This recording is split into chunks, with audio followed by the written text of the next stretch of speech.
शासनपति भगवान महावीर स्वामी की। परम गौर तपस्वी स्वामी श्री निहाल चंद जी महाराज। परम सरलात्मा दादा गुरुदेव श्री खूब चंद जी महाराज। संघ संरक्षक भूसूत्र पूज्य गुरुदेव श्री फूल चंद जी महाराज।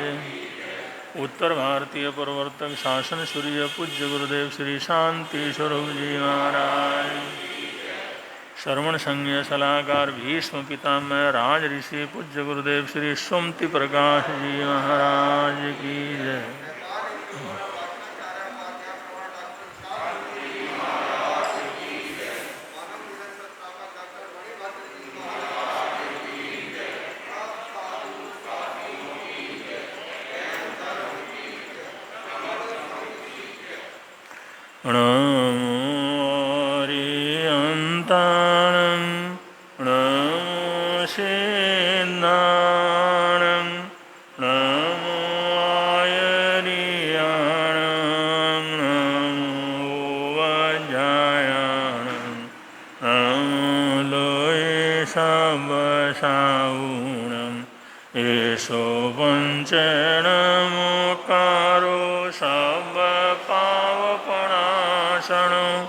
मंगलानंच सव्येशि परमं वै मंगलं। मंगलानंच सव्येशि परमं वै मंगलं। नमो मंगलमुगिठं अहिंसा संयमतो देवामित्तं नमस्सन्ति यशधम्मे शयामणो जादुमस्बुकेषु ममरो अव्ययैरसं नयपुफं किलामि सोयपिणे अप्पयम् एमये समणमुता जेलोए सन्ति साउणो विहङ्गमवपुफेषु नाणवत्ते शणैरया वयञ्च वित्तिं लब्ममो प्रणय कोई उवमयि आहगणे सूर्यन्ते उभेषु भमराजा मोहुगार समबुद्धा जेवन्ति अणिषया नानापिण्डरयादन्ता तेन उच्यन्ते सावणोति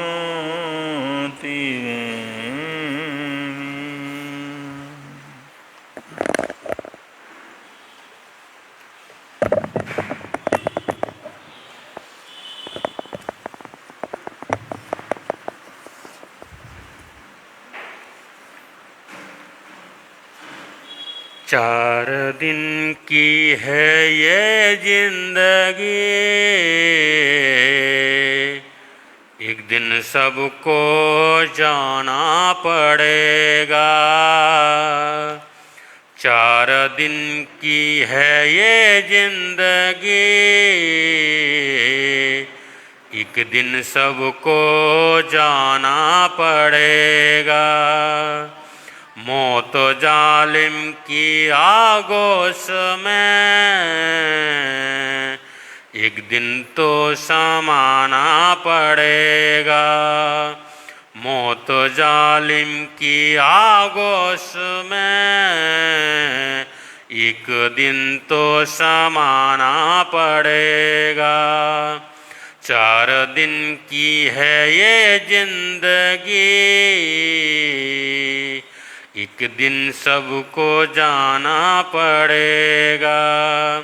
एक दिन तो सबको जाना पड़ेगा। होंगे एक दिन सभी से जुदा, न रहेंगे ये रिश्ते सदा। होंगे एक दिन सभी से जुदा, न रहेंगे ये रिश्ते सदा। गुनगुनाती आएगी कजा, फिर तो सबको भुलाना पड़ेगा। गुनगुनाती आएगी कजा, फिर तो सबको भुलाना पड़ेगा। 4 दिन की है ये जिंदगी, एक दिन सबको जाना पड़ेगा। मौत जालिम की आगोश में, एक दिन तो समाना पड़ेगा। प्यार करते तुझे आज जो, मरते ऊपर तेरे आज जो। प्यार करते तुझे आज जो, मरते ऊपर तेरे आज जो। न करेंगे तुझे याद वो, ख्याल दिल से मिटाना पड़ेगा। न करेंगे तुझे याद वो, ख्याल दिल से मिटाना पड़ेगा। 4 दिन की है ये जिंदगी, एक दिन सबको जाना पड़ेगा। 4 दिन की है ये जिंदगी, एक दिन सबको जाना पड़ेगा। इस जहां के किसी मोड़ पर ये हंसी महफिलें छोड़कर, इस जहां के किसी मोड़ पर ये हंसी महफिलें छोड़कर, दिल के अरमानों को तोड़कर, भरी दुनिया से जाना पड़ेगा। दिल के अरमानों को तोड़कर, भरी दुनिया से जाना पड़ेगा। 4 दिन की है ये जिंदगी, एक दिन सबको जाना पड़ेगा। मौत जालिम की आगोश में, एक दिन तो समाना पड़ेगा। हंसते गाते थे कल जो यहाँ, क्या खबर कि गए वो कहाँ।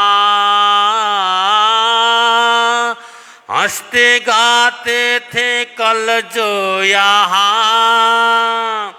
क्या खबर कि गए वो कहाँ। रहा उनका न कोई निशान, खुद को एक दिन मिटाना पड़ेगा। रहा उनका न कोई निशान, खुद को एक दिन मिटाना पड़ेगा। 4 दिन की है ये जिंदगी, एक दिन सबको जाना पड़ेगा। 4 दिन की है ये जिंदगी, एक दिन सबको जाना पड़ेगा। तेरी दौलत ये महलो मकाम, अंत होंगे ये तेरे कहाँ, तेरे दौलत ये महलो मकाम, अंत होंगे ये तेरे कहाँ, छूटेंगे सब सुधीर यहाँ, मोह इनसे हटाना पड़ेगा, छूटेंगे सब सुधीर यहाँ, मोह इनसे हटाना पड़ेगा। 4 दिन की है ये जिंदगी, एक दिन सबको जाना पड़ेगा, मौत जालिम की आगोश में एक दिन तो समाना पड़ेगा, मौत जालिम की आगोश में एक दिन तो समाना पड़ेगा। 4 दिन की है ये जिंदगी, एक दिन सबको जाना पड़ेगा, एक दिन सबको जाना पड़ेगा।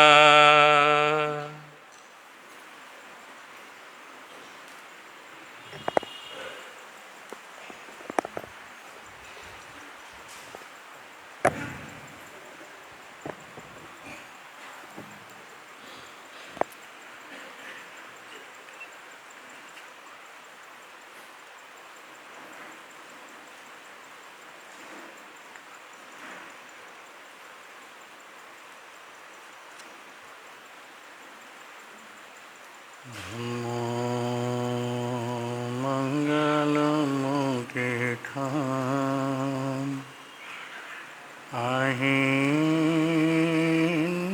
शासन जमताओ, देवावितं नमं सन्ति जसा धम्मे सयामणो। दुनिया के चराचर जीवों पर कर्मों ने जाल बिछाया है, क्या साधु गृहस्थ क्या बाल वृद्ध बस कोई न बचने पाए। अति शुभ कर्मों के आने से संतों का समागम मिलता, जिन वाणी श्रवण करने से दुख जन्म मरण का मिटता। दुख जन्म मरण है समय नदी की धार की, जिसमें सब बह जाया करते हैं। है समय बड़ा तूफान प्रबल पर्वत झुक जाया, अक्सर दुनिया के लोग समय में चक्कर, लेकिन कुछ ऐसे होते जो इतिहास बनाया करते हैं। इतिहास अनंत अनंतोपकारी त्रैलोक्यनाथ शासन के महाप्राण श्रवण भगवान महावीर स्वामी को स्मरण करते हुए आचार्य भगवान एवं आराध्य गुरुदेव के चरणों में वंदना। मंचासीन नेपाल हिंद गौरव वाचनाचार्य उपाध्याय प्रवर डॉक्टर श्री विशाल मुनि जी महाराज साहब के चरणों में कोटिश वंदन। आदरणीय मुनिराज, प्रिय श्रोताजन, चतुर्मास कल्प के उपलक्ष्य में हम सब लोग वितरागवाणी श्रवण कर ही रहे हैं। इसी श्रृंखला में विविध कार्यक्रमों के साथ चतुर्मास आगे गतिमान हो रहा है। आज भी संघ संरक्षक योगीराज बहुश्रुत स्वामी श्री फूलचंद जी महाराज साहब की दीक्षा जयंती के उपलक्ष्य में आप सब लोगों ने सामूहिक दिवस के रूप में इसको मनाकर अपने आराध्य के लिए श्रद्धा के पुष्प समर्पित कर रहे हैं। इस विषय को हम आगे बढ़ाएंगे, उससे पूर्व हम सब लोग रल मिल करके गाएंगे। भगवन तेरी आराधना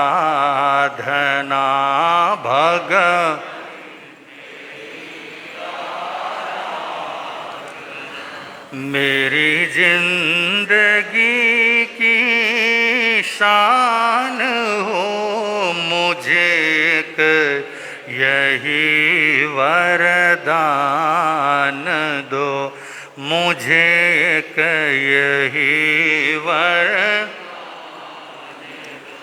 मेरी आत्मा बलवान हो, भगवन तेरी आराधना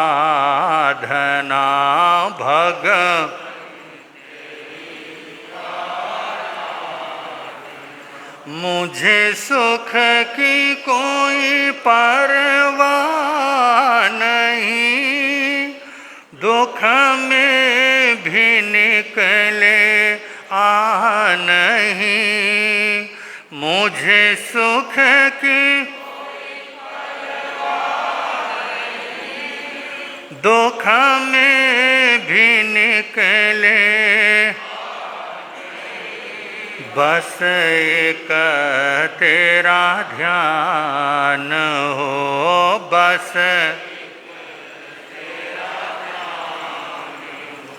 होठों पे तेरा नाम हो, भगवन तेरी आराधना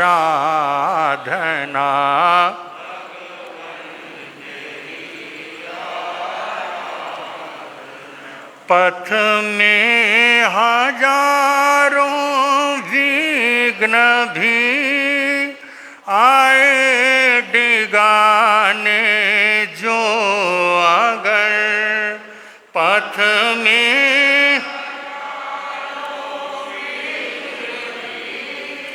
आए डिगाने जो अगर, चाहे सामने शैतान हो, चाहे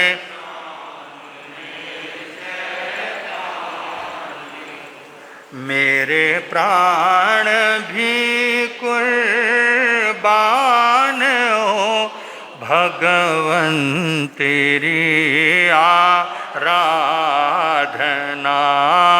भगवन तेरी।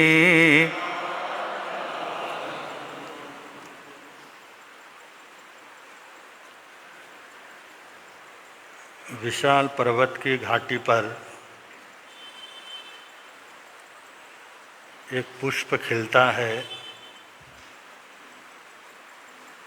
और वो पुष्प का अपना ही मूल्य होता है। उस घाटी पर खिलने वाला पुष्प बड़े सुंदर और सुगंधित भीनी भीनी सुगंध से आगंतुक यात्रियों को खुशबू देता है और प्रकृति में उसका जन्म हुआ। किसी ने उस पुष्प को रोपा नहीं, अपने आप ही वो पुष्प खिलता है, मुस्कुराता है, भीनी भीनी खुशबू से प्रकृति को सुगंध महक देता है और उसके द्वारा दिए हुए उस महक का उसको जरा सा भी अहंकार नहीं होता। और आने वाले यात्री जब उसकी रूप को देखते हैं, उसके द्वारा फैल रही उस महक का अनुभव करते हैं, तो हर व्यक्ति उस पुष्प की प्रशंसा करता है। पुष्प को उसके प्रशंसा की आवश्यकता नहीं, उसके मन में किसी प्रकार की कोई प्रशंसा की चाहना नहीं, कामना नहीं। फिर भी जिसने भी देखा, जिसने भी उसका गंध महसूस किया, वो उसकी प्रशंसा किए बगैर रह नहीं सकता। और हम देखते हैं जब कोई व्यक्ति अपनी सुगंध से दूसरों को आनंदित करता है और अपनी तरफ से दिए हुए उस सहयोग और सेवा की अपेक्षा में किसी भी प्रकार की कोई कामना नहीं रखता है।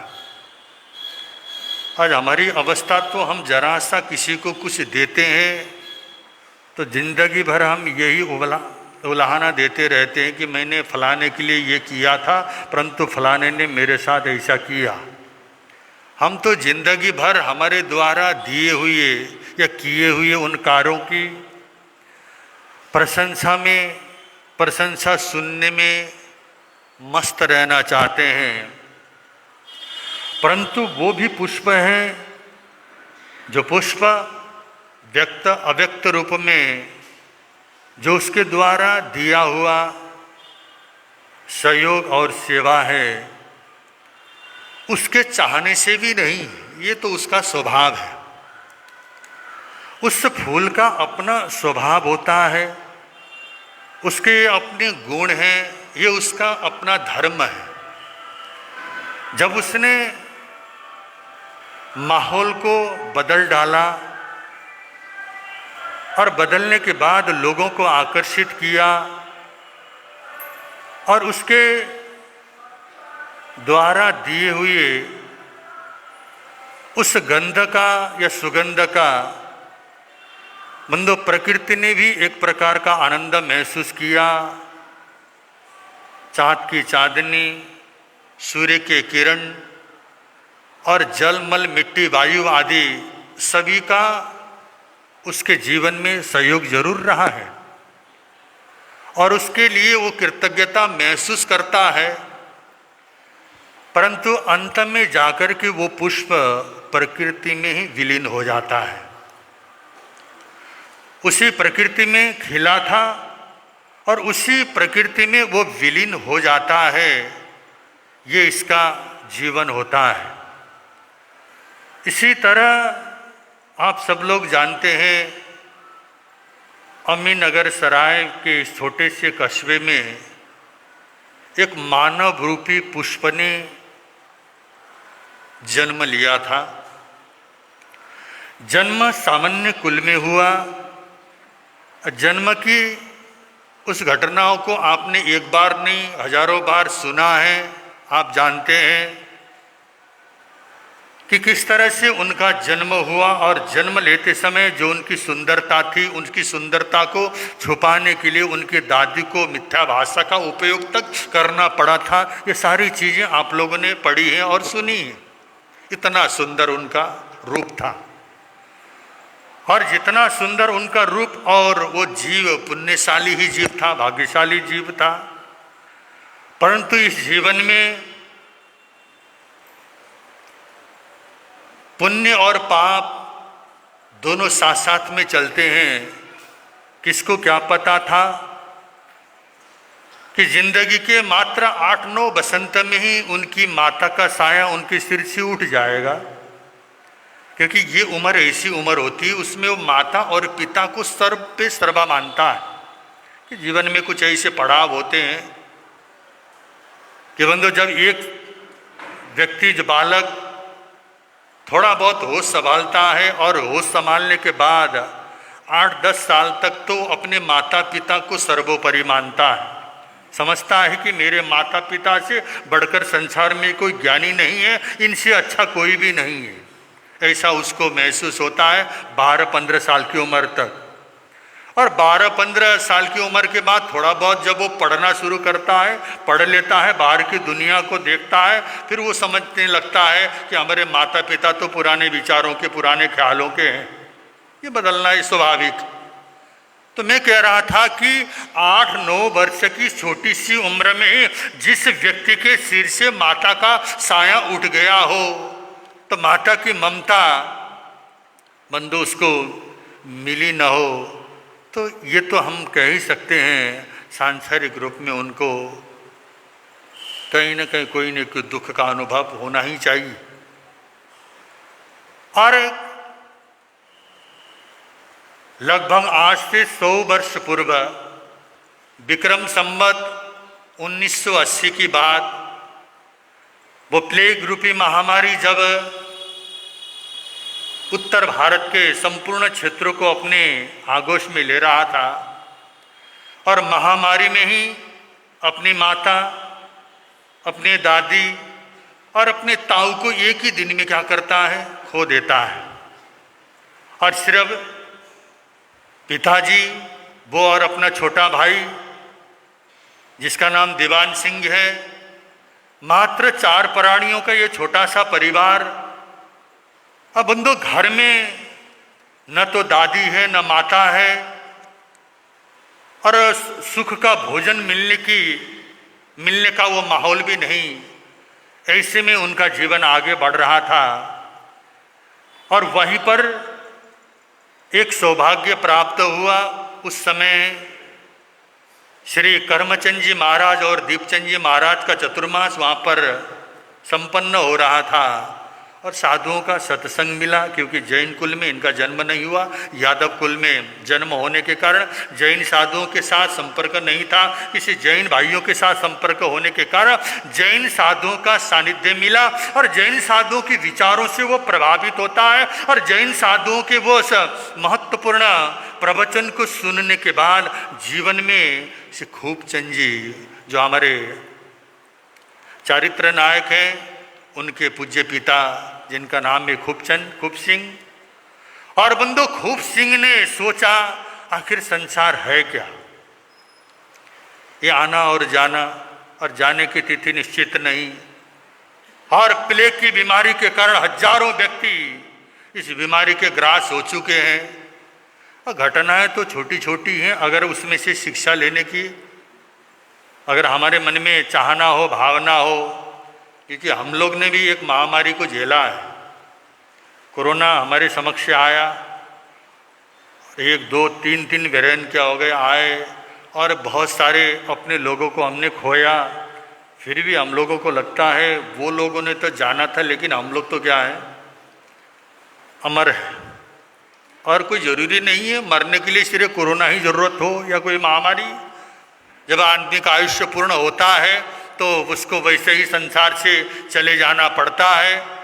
तो ऐसे बंदो खूब सिंह अपने दोनों बेटों के साथ, क्योंकि बहुत लंबे ये कहानी को आगे न बढ़ाते हुए, क्योंकि आप सब लोग भली भांति जानते हैं, आप लोग परिचित हैं, बहुत सारे लोगों ने आराध्य गुरुदेव के दर्शन कर भी रहे हैं, कर भी चुके हैं। तो ऐसे आराध्य गुरुदेव का जो बाल्यकाल था, उस बाल्यकाल में मात्र 9 वर्ष की उम्र में अपने पिताजी के सानिध्य में अपने गुरु के चरणों में क्या हो जाते हैं, वो पहुँच जाते हैं। घोर तपस्वी श्री गणराज जी महाराज साहब के सानिध्य में उनका जाना होता है। और 9 वर्ष की उम्र में उनको वैराग्य आया, या पिताजी के सानिध्य में साधुओं का सानिध्य प्राप्त हुआ। और उनकी उम्र थी जब 12 साल की उम्र में वो दीक्षा की तैयारी करते हैं। अगर आपका बेटा 12 साल की उम्र में अगर ये कह दे कि मैं दीक्षा लूँगा, तो क्या आप लोग उसको दीक्षा देने को राजी होंगे? यहाँ तक भी रोज़ अगर बेटा स्थानक में जाने लगा तो भी आप क्या करते हैं, स्थानक में आने से ज़्यादा आने से मना करते हैं।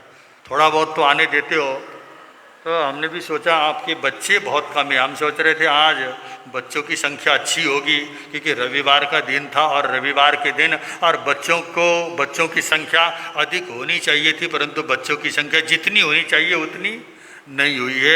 और हमारे जैन नगर में लोगों में भावना नहीं है, ऐसी बात नहीं है, भावना बहुत अच्छी है। थोड़ा सा इनको क्या करना पड़ता है, स्कीम देना पड़ता है, थोड़ा सा विज्ञापन देना पड़ता है। जैसे भी आपको कहा था ना कि जंगल में खिलने वाला जो पुष्प है, वो फूल है, उसको किसी विज्ञापन की जरूरत नहीं पड़ती है, उसको किसी की प्रशंसा नहीं चाहिए, तो विज्ञापन की आवश्यकता नहीं होती। परंतु आप लोगों के पास तो इतना विज्ञापन परोसा जाता है, बिना विज्ञापन के आप लोग को विश्वास ही नहीं होता कि इस काम में क्या है सत्यता होगी। तो इसी के ख्याल में हमने भी सोचा कि अब कुछ न कुछ स्कीम बच्चों के लिए भी लाना चाहिए।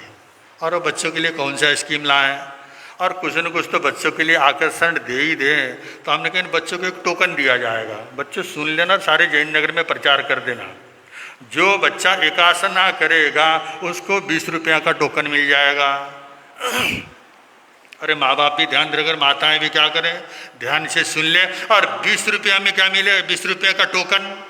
तो आप लोग महावीर जयंती में जाते हो ना टोकन वगैरह ले करके, और वो टोकन के माध्यम से जाते, ऐसा ही इन बच्चों के लिए कुछ न कुछ छोटा सा स्कीम है। और वो स्कीम को हम मूर्त रूप देंगे 23 तारीख को। परंतु थोड़ा सा जानकारी और हलन चलन तो आप लोग के, ये विज्ञापन तो आपको करना ही पड़ेगा। और हम चाह रहे हैं जो हमारे बच्चे हैं उन बच्चों के लिए एकासना जो भी बच्चा करेगा उसके पास 20 रुपया का टोकन क्या करेगा, मिलेगा। और जो सामयिक करेगा, एक सामयिक करेगा उसको भी 20 रुपया का टोकन मिलेगा। और जो प्रार्थना में आएगा उसको 10 रुपये का टोकन, और प्रवचन सुनने वालों के लिए भी 10 रुपये का टोकन। और मोबाइल का त्याग भी बहुत बड़ा त्याग होता है आजकल बच्चों के लिए, रविवार का दिन ही सही। और जिसने मोबाइल, क्योंकि इसमें थोड़ा सा गड़बड़ी होने का चांस है, उसमें माँ बाप भी घपला कर सकते हैं, कहेंगे नहीं हमारे बच्चे ने तो दिन भर मोबाइल छोया ही नहीं, टोकन ले जाओगे। इसलिए हमको थोड़ा सा खतरा महसूस है, ये वाला स्कीम चालू करना चाहिए या नहीं। अगर माँ बाप ईमानदार हो तो एक दिन जो भी बच्चा क्या करेगा, मोबाइल नहीं छेगा, उसके लिए हो सकता है थोड़ा ज़्यादा किया जाए, अभी तो उसके लिए छोटा ही रखा है। और बंदो स्थानक में आकर जहाँ पर जाप का कक्ष चल रहा है वहाँ पर 2 माला करना और मोबाइल का त्याग, इन सबके टोकन के रूप में बंदो बच्चों को दिया जाएगा। और 1 महीने के बाद उनके पास जितने भी टोकन जमा होंगे उन टोकनों का वो क्या कर सकते हैं, प्रयोग करके सामान को ले सकते हैं। उनके अनुकूल ही उनके पास उनका सामान रखा जाएगा। ये एक प्रकार का स्कीम हमने क्या सोचा है। तो आज क्योंकि छोटे छोटे बच्चों ने भी अपनी श्रद्धा के साथ 1-1, 2-2 सामयिक का इन्होंने आयोजन किया है, या सामयिक करके इन्होंने आराध्य गुरुदेव के इस सामयिक दिवस को सफल बनाने में सहयोग किया है, तो उनको बहुत बहुत साधुवाद और धन्यवाद देते हैं। तो बंदा आज हम लोगों को एक सामयिक करना कितना भारी पड़ता है, और हम सामयिक दिवस के रूप में सामयिक करने के लिए स्थानक में आते हैं तो भी हमको ऐसा लगता है कि हम किसी के लिए सामयिक कर रहे हैं। और कोई साधु आपको बोलता है सामयिक कर लो, आपको ऐसा भारी लगता है इसी साधु के लिए करना पड़ेगा मुझे सामयिक। अरे बाबा नहीं, आप अपने लिए करो। जो हम धर्म ध्यान करते हैं ना, माला करते हैं, सामयिक करते हैं, प्रवचन सुनते हैं, कोई भी अच्छा कार्य करते हैं, ये विश्वास के साथ करो कि मैं अपने लिए कर रहा हूँ, किसी दूसरे के लिए मैंने नहीं किया, मैं अपने लिए कर रहा हूँ, इतना विश्वास तो हो जाए। परंतु आज तो धर्म ध्यान हो, स्थानक में आना हो, प्रवचन सुनना हो, सामयिक करना हो, जाप करना हो, कोई भी चीज करनी हो, तो बंदो हमको ऐसा लगता है कि जो प्रेरणा देने के लिए आता है वो तो हमारा सहयोगी है, उसके लिए नहीं, हम स्वयं अपने लिए क्या करते हैं। तो कहने का मतलब ये है कि बंदो मात्र 12 वर्ष की उम्र में दीक्षा लेने का भाव जब हरि सिंह ने प्रकट किया तो बंदो सामान्य साधु तो नहीं थे। क्रियोद्धारक श्री गैंडेराज जी महाराज और आचार्य श्री सोहनलाल जी महाराज जो अमृतसर में विराजमान थे, और बड़े बड़े साधुओं ने सोचा कि छोटे से बच्चों को दीक्षा देनी चाहिए या नहीं। परंतु साधुओं ने देखा था जिस तरह का व्यवहार है कि बंदो ये दोनों ही दोनों में भी विशेषकर पूज्य श्री स्वामी श्री फूलचंद जी महाराज, जिन्होंने जो बाल्यकाल की जो क्रीड़ाएं होती है ना, जो सांसारिक क्रीड़ाएं हैं, उनसे बिल्कुल ही अनभिज्ञ रह गए। 9 वर्ष की उम्र में संतों का चरण मिला, पिताजी का सानिध्य मिला, गुरुओं का सानिध्य मिला, तो उन्होंने सिर्फ उन खेल कूद में ही उन्होंने सामयिक की पट्टियों को पढ़ लिया, खेल कूद में ही शास्त्रों का अध्ययन करना शुरू कर दिया। जैसे बालक तो खेलने में और उनका सबसे ज्यादा रस बचपन में मतलब खेल के लिए होता है, परंतु फूलचंद जी महाराज साहब तो स्वाध्याय करने में, सामय करने में, जप तप करने में, इन सब कार्यों में ऐसे तल्लीन हो गए। तो बंधु क्यों ना उनके मन में ये हार्दिक इच्छा उनकी हार्दिक इच्छा क्यों ना होती। 12 वर्ष की उम्र में अपने गुरु के समक्ष उन्होंने प्रस्ताव रखा कि हे गुरुदेव, अब मुझे संयम क्या करें, प्रदान करें, और मैं दीक्षित होकर के अपनी साधना को आगे बढ़ाना चाहता हूँ। ऐसा भाव जब उन्होंने रखा तो बंधु रखने के बाद पूज्य श्री गणराज जी महाराज साहब उन्होंने देखा, और उस हरि सिंह और जिनका नाम फूलचंद जी रखा हुआ है, तो बंधु उनको देखने के बाद, उनके सारे हाव भाव और उनके क्रियाकलाप को देखने के बाद गणराज जी महाराज संतुष्ट होते हैं। तो उन्होंने आचार्य सोहनलाल जी महाराज साहब को पत्र लिखा और उन्होंने कहा कि ये हरि सिंह पूर्ण रूप में ये दीक्षा योग्य है और दीक्षा लेने को ये राजी है, दीक्षा की तैयारी ये कर रहा है, तो मैं क्या इसको दीक्षा दे सकते हैं? अगर आपकी आज्ञा हो तो आचार्य भगवान हम इसकी दीक्षा दे सकते हैं। ऐसी बात हुई तो गणराज जी महाराज साहब की बात को टालना आचार्य सोहनलाल जी महाराज साहब की उसमें भी नहीं था। उन्होंने भी सोचा कि पूर्ण रूप में योग्य साधु का अगर प्रस्ताव आया है तो हमें दीक्षा दे देनी चाहिए। और बंधु पट्टी गांव में उनकी क्या हो जाती है, दीक्षा होती है। और दीक्षा लेने के बाद और बंधु किस तरह का उन्होंने जीवन जिया, और हमको बड़ा आश्चर्य होता है। और बंधु इस छोटे से बालक ने दीक्षा का अर्थ को समझा, दीक्षा के अर्थ को समझकर उस साधना को ऐसे आगे बढ़ाया कि ये संयम जीवन में सबसे पहला कर्तव्य होता है ज्ञान अर्जन का। गुरु के चरण में रह करके उन्होंने ऐसा ज्ञान अध्ययन करना प्रारंभ किया। सिर्फ मात्र 8 वर्ष की दीक्षा पर आए। कितनी आचार्य श्री सोहनलाल जी महाराज साहब के सानिध्य में बैठकर उन्होंने शास्त्र अध्ययन करना प्रारंभ किया और मात्र 8 वर्ष की दीक्षा प्राय में आचार्य श्री काशीराम जी महाराज साहब उनके चादर महोत्सव बंधु उनको बहुत श्रुत जैसे पद क्या कर जाता है। उत्तर अध्ययन सूत्र के 11वें अध्याय में बहुश्रुत पूजा बोल के एक विशेष अध्ययन आता है। बहुश्रुत क्या होता है और बहुश्रुत किस महापुरुष को कहा जाता है और उसके अंदर कौन कौन सी योग्यताएं होती हैं, तब उन योग्यताओं के बाद बहुश्रुत जैसे पद को प्राप्त करता है। ऐसे हमारे संघ संरक्षक योगीराज स्वामी श्री फूलचंद जी महाराज मतलब ऐसे वो ज्ञानी थे।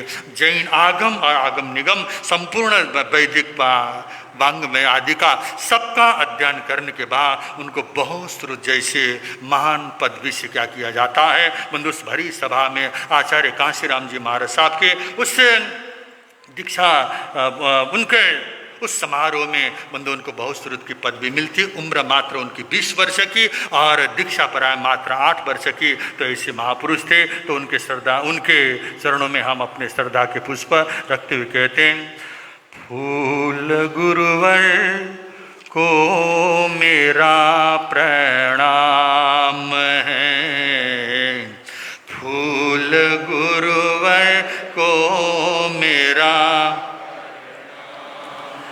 उनका ही सबकी जुबां पर नाम है, उनका ही सबकी जुबां पर नाम है, फूल गुरुवर को मेरा प्रणाम है, फूल गुरुवर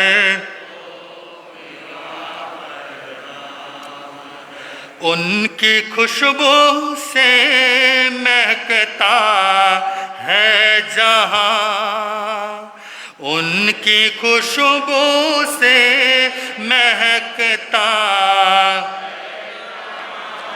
नाम जैसा काम था खोया, नाम जैसा काम था खोया, उनका हर नक्शे कदम एक धाम है, उनका हर नक्शे कदम एक, उनका ही सबकी जो बाप नाम है, उनका ही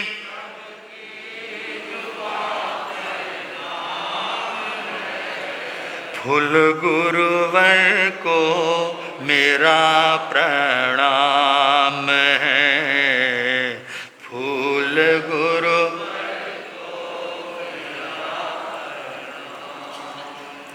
उनकी हस्ती थी जमाने से जुदा, उनकी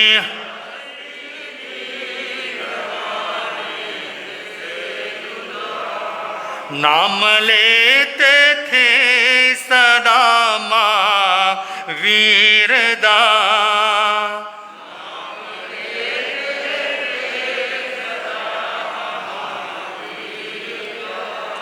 उनके ही दम से सुबह और शाम है, उनके ही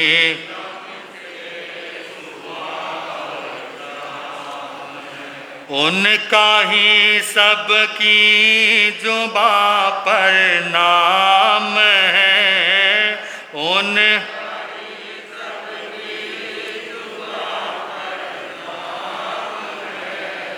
फूल गुरुवर को मेरा प्रणाम है, फूल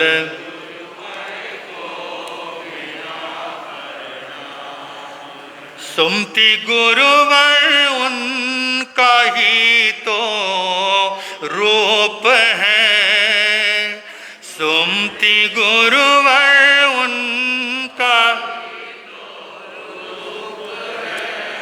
उनका ही विशाल गुरु सो रूप है, उनका ही विशाल गुरु सो, जिनकी हर वाणी में उनका नाम है, जिनकी हर वाणी में उनका उनका ही सबकी जो बापर नाम है, उनका ही सबकी जो बापर नाम है, फूल गुरुवर को मेरा प्रणाम है, फूल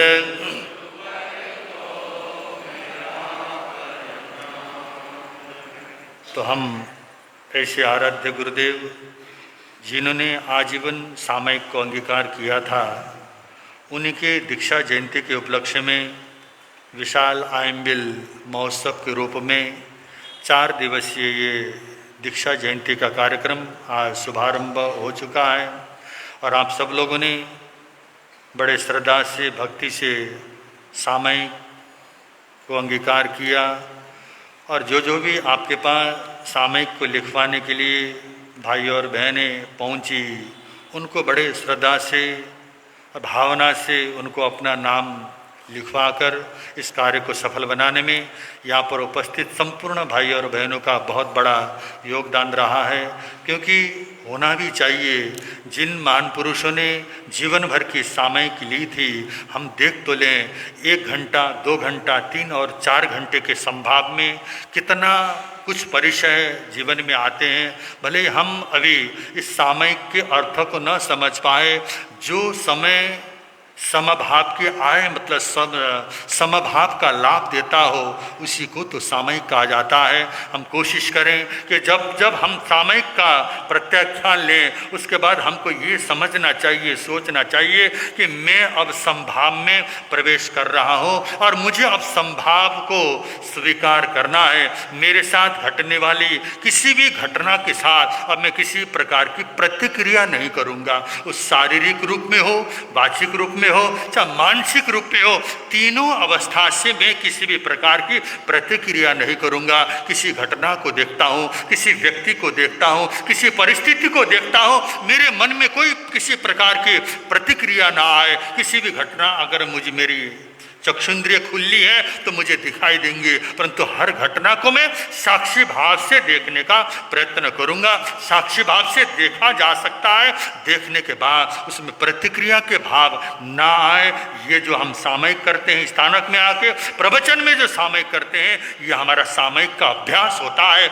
यहाँ हमने क्लासरूम है, यहाँ हमने सामयिक का अभ्यास किया और हमारे जीवन व्यवहार में बंधु से अभ्यास को हम क्या करेंगे, लागू करेंगे। हम दुकान में बैठे हैं, हम घर में बैठे हैं, हम किसी व्यक्ति के साथ बैठे हैं, उनके साथ भी हमारे मन में जो भी व्यवहार हमारा झलके, उस समय सामयिक के कुछ तो समभाव उसके समक्ष झलकना चाहिए। तो ऐसा आप लोगों ने सामयिक किया है तो हमारे अंदर ऐसा भाव भी आ जाए, कभी न कभी वो दिन भी जरूर आएगा। हम भी आजीवन के लिए सामयिक अंगीकार करके हम भी संयम को आगे बढ़ाएंगे। तो बंधु, आज वैसे तो रविवार का दिन है और रविवार हो या सोमवार हो, छुट्टी हो या कार्यक्रम हो, कितना ही बड़ा वक्ता हो या कोई भी महापुरुष क्यों न बोल रहे हो, आप लोग जैन नगर वाले किसी को बख्श तो अपनी सामयिक आए और चल दिए कि आपको कोई फर्क नहीं पड़ने वाला। परंतु आज जहाँ तक हमको देखने में लग रहा है, किसी ने 4 सामयिक लिया, किसी ने 5 सामयिक लिया, किसी ने 2 सामयिक तो लिया ही होगा। तो आपकी सामयिक भी क्या करनी चाहिए, आ जानी चाहिए। तो सामयिक आ जाए, इसलिए थोड़ा सा समय हम क्या कर दें और बोलें, शरणिक चरित्र को बोल दें। तो आज हम शरणिक चरित्र को भी थोड़ा सा क्या करेंगे, आगे बढ़ाएंगे। श्रोता सुन लो ध्यान लगाकर, श्रेणिक चारित्र सुनाते हैं धर्म की। श्रोता सुन लो ध्यान लगाकर, श्रेणी का चारित्र सुनाते। वीणा तट पुर माही रहता इंद्रदत्त साहूकार, नंदा कुंवरी पुत्री उनकी इंद्राणी अवतार। श्रोता सुन लो ध्यान, श्रेणी का चारित्र सुन। तो आप लोग सुन रहे थे, राजगिरी नगरी में राजकुमार श्रेणिक के जाने के बाद जो दुर्घटनाएं घटी, प्रसेनजीत महाराजा की मृत्यु हो जाती है। और प्रसेनजीत महाराजा की मृत्यु के बाद जब उनके इच्छानुसार चिलायती कुमार को राजगद्दी मिलती है, तो चिलायती कुमार राजगद्दी के योग्य न होने के कारण, और बंधु योग्य होना इतना आसान तो नहीं होता, जिसके पीछे 100 राजकुमार अन्य प्रतिस्पर्धा के रूप में हो, और ऐसी जगह पर अगर उसको सत्ता मिली हो और इतने विशाल राष्ट्र को संभालने के लिए कुछ न कुछ तो योग्यता आवश्यक होती है। क्योंकि बंधु, हम छोटे से परिवार को नहीं चला सकते, समाज हमसे चलता नहीं है, तो राष्ट्र को चलाना इतना आसान नहीं होता है। और राष्ट्र को चलाने के लिए कल भी आप लोगों को कहा था, सबसे पहले हमारे जीवन के अंदर बंधु नैतिकता बहुत आवश्यक होती है। और नैतिकता के साथ साथ में पुरुषार्थ हमारे अंदर हो, और पुरुषार्थ पराक्रम और बंधु इन सारे गुणों से जब हम भर जाते हैं और हमारे मन में सिर्फ एक ही भाव है, जो जिम्मेदारी मुझे दी गई है, मुझे जिम्मेदारी सेवा के लिए दी गई है। उन सेवा को करने के लिए जो व्यक्ति समझता, परंतु सत्ता का सुख अगर भोगने के लिए तल्लीन हो जाता है तो बंधु फिर बाद में दमन की नीति आती है। और दमन की नीति हमेशा क्या होती है? असफल रहती है। कोई भी राजा अगर वो अपने शक्ति का दुरुपयोग करने लगे, दमन की नीति अगर अपनाए, ऐसा व्यक्ति जीवन में कभी सफल नहीं होता। यही राजगिरी नगरी में हुआ। और चिलाहित कुमार ने देखा कि कोई भी व्यक्ति मेरी बात को क्यों नहीं सुनता, कोई भी व्यक्ति मेरी बात को मानने को क्यों नहीं राजी है। जब वो परेशान हो गया तो उन्हें अपने सैनिकों को क्या करने लगा? बल प्रयोग से लोगों को दमन करने का प्रयत्न किया, पर दमन नहीं हुआ। अंत में जाकर सारे मंत्री परिषद की बैठक राजमाताओं के साथ हुई और राजमाताओं ने कहा कि अब हमको श्रेणिक कुमार को ढूंढना होगा। एकमात्र राजकुमार है जो योग्य है, उसको कहीं ना कहीं से ढूंढना है। जब इस बात का जब पड़ा है पूरे राजगिरी नगरी में फहराया गया तो उसमें एक बंजारा आता है। पहले आपको कहा था वही बंजारा जो तेज मथुरी लेने के लिए बेड़ा तट नगर में गया था और उसने कहा था कि राजकुमार श्रेणिक तो आप नहीं है। उस समय तो घबरा गया, परंतु उसने कहा कि मेरी आंखें धोखा नहीं खा सकती, जिसको मैंने देखा था वो राजकुमार है। ये सारी जानकारी वहाँ नंदा कुमारी के साथ विवाह होने से लेके सारी घटनाओं का सारी घटना की जानकारी जब उस बंजारे ने राजमाताओं को दिया, राजमाताओं ने सोचा कि अब उसको बुलाने के लिए कोई ना कोई तरकीब तो सोचना होगा। इतनी आसानी से आने वाला नहीं है, क्योंकि सत्ता का प्रलोभन उसको आकर्षित करने में समर्थ नहीं है। अगर वो चाहता तो उस समय विद्रोह करके हो सकता है इसी राज्य में रहकर विद्रोह की नीति अपना करके सत्ता को पा सकता था, परंतु सत्ता का लालच उसको नहीं है। अब उसको कैसे बुलवाया जाए? तो बंधु उन माताओं ने एक तरकीब सोची और उन्होंने सोचा, राजमाता को पूछा मंत्री ने, पत्र लिखा 3 बार। कृष्ण कहे ये गुण समस्या शुभनो सभी नर नार, श्रोता सुन लो ध्यान लगाकर श्रेणी का। बंधु जो स्वाभिमानी व्यक्ति होता है उसके स्वाभिमान को जगह देना पड़ता है। और उन्होंने भी सोचा, मंत्री परिषद और राजमाताओं ने अपने बैठक में देखा कि स्वाभिमानी है, उसके स्वाभिमान को जगाने के लिए उसकी थोड़ी सी कमजोरियों की ओर क्या कर दें हम लोग, इशारा कर दें। तो उन्होंने सोचा कि वो ससुराल में रहता है और घर जवाई रहना अच्छा है। कुछ कहावत आया था, घर जवाई किसके बराबर होता है? घर जवाई को बहुत ज़्यादा काम करना पड़ता होगा, इसलिए कहावत हुई होगी, आई होगी ऐसा। तो घर जवाई, क्योंकि ससुराल में बहुत दिन तक इज्जत नहीं रहती। कभी हम वाचनाचार्य जी के मुखार में से कहानी सुना करते थे, 4 दामाद किसी फंक्शन में अपने ससुराल में चले गए और ससुराल में गए तो फंक्शन हुआ। फंक्शन होने के बाद जो सबसे छोटा दामाद है, तो उस छोटे दामाद ने सोचा यार अब मेरे पास टाइम नहीं है, शाम को ही मुझे घर पहुंचना है। उसने अपने सारे ससुराल वालों से, अपने सास ससुर से विदाई मांगी। उन्होंने कहा कि मेरे को जल्दी जाना है, तो मेरे को क्या कर दे, छुट्टी दे। उन्होंने कहा नहीं नहीं, आज ही तो आप आए, अभी तो फंक्शन खत्म भी नहीं हुआ, आपके साथ जो भी व्यवहार करना वो भी लेन देन का भी माहौल नहीं बना है। कुछ ऐसा बोल के उसकी बड़ी तमन्ना से उसको रोकने की कोशिश की, परंतु रोका नहीं। तो कोई कि इधर कुछ जो भी सामान डालना था, थैला वैला भर भर के जो भी देना था दे दा के बड़े सम्मान के साथ दूर तक छोड़ के आए। और वो एक दामाद तो चला गया। 3 दामादों ने कहा फोकट का माल मिल रहा है तो 2-4 दिन क्या करो, यहीं बैठ जाओ। और तीनों दामाद वहीं ससुराल में जम गए। जमने के बाद 1 दिन, 2 दिन, 3 दिन, 4 दिन, हफ्ते भर तक रोज पक्की रसोई बन रही है। हलवा तलना पड़ रहा, हलवा बनाना पड़ रहा, पूड़ियाँ तल रही है, पक्की रसोई कब तक बनाया जाएगा। ससुराल वाले ने सोचा यार अब क्या करो, सामान्य भोजन देना शुरू करो। जब उन्होंने सामान्य भोजन देना शुरू कर दिया, पूड़ी की जगह रोटी बनने लगी, हलवा की जगह सिर्फ सब्जी ही क्या करने लगी, उनको मिलने लगी। तो फिर तीसरे नंबर के दामाद ने सोचा जैसा खाना घर में मिलता था वैसा यहाँ खाना मिल रहा, तो यहाँ रहने का क्या फ़ायदा, मैं तो क्या करता हूँ जाता हूँ। उसने सास ससुर से बोला मैं जाता हूँ, उनका ठीक है दामाद जी चले जाओ। उन्होंने कुछ नहीं कहा उसको, उन्होंने क्या कर दिया उसको भेजा। तो 2 दामाद क्या हो गए, जमे रहे। उन्होंने कहा फोकट में मिल ही रहा है ना, घर में काम करना पड़ता, आराम से खाते रहे, दिन भर बिस्तर तोड़ते रहे और वहीं खाते रहे तो घर वाले बड़े परेशान हुए, ना काम करने को मिलता है, ये दामादों की सेवा करते करते हालत खराब हो गई। उन्होंने कहा एक दिन आम्बिल की रोटी बनवा दी उन्होंने।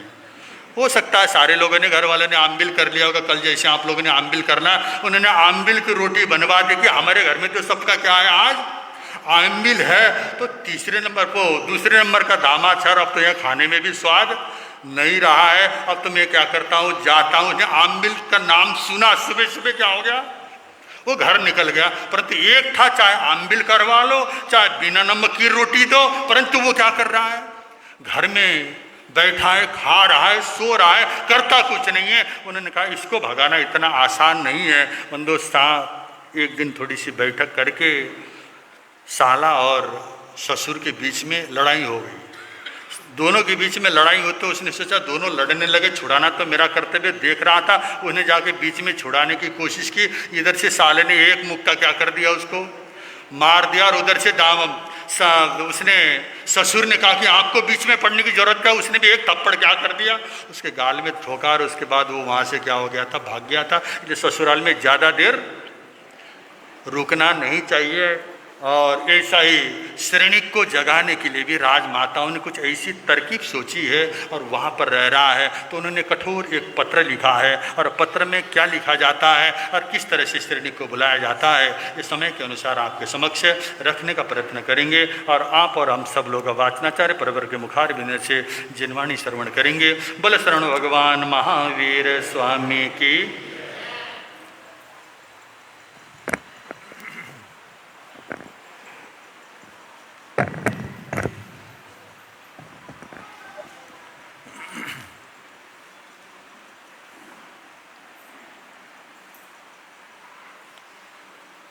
नाम प्रभु का निहाल कर दे, फूल शांति के फूल खिले,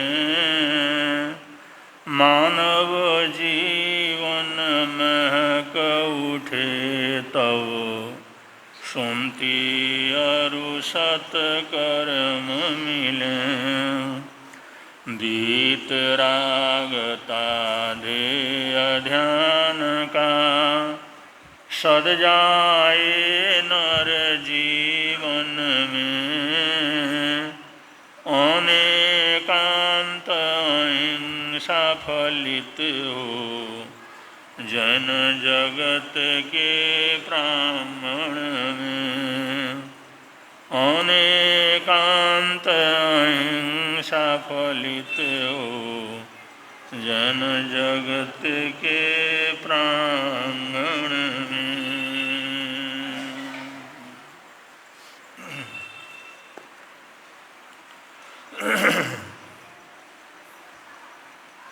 हम सब जयनगर और मेरठ निवासी इन 4 दिनों में अपने अनंत अनंत उपकारी चारों दादा गुरुदेवों को स्मरण करने जा रहे हैं। श्रद्धा के सुमन उनके चरणों में समर्पित करने जा रहे हैं। उसी श्रृंखला में आज आराध्य गुरुदेव श्री फूलचंद जी महाराज साहब के संबंध में बहुत सुंदर उनके जीवन का प्रसंग अभी आप लोगों ने सुना।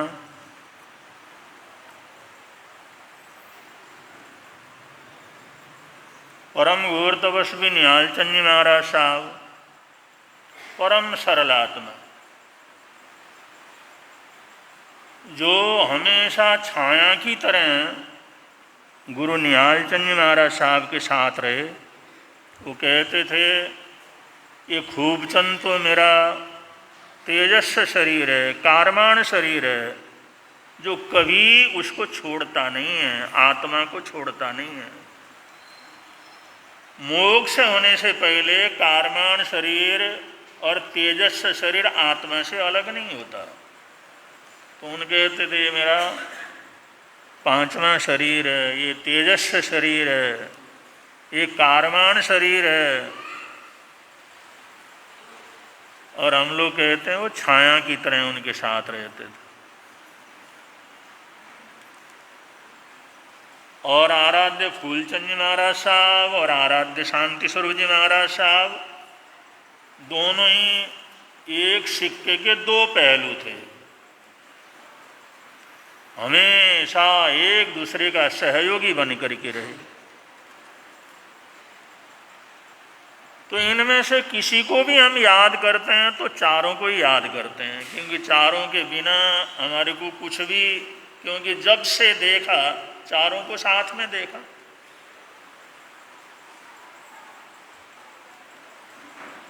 तो जिन महापुरुषों ने इस धरती को अपने पसीने के एक एक बूंद से छींचा, इस धरती में हर जगह पर उनकी पसीने की बूंदें गिरी हुई हैं।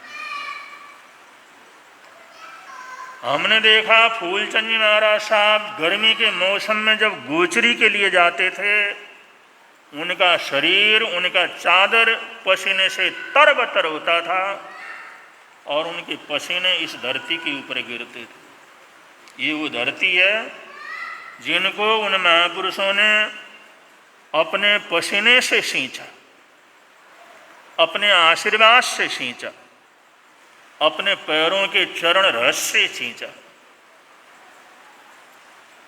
और उनकी पुण्यवाणी से आप लोग हैं, हम लोग हैं, हम लोग उन्हीं की उस पसीने से, बूंद से, उनके चरणों की रस से हम लोग पैदा हुए हैं।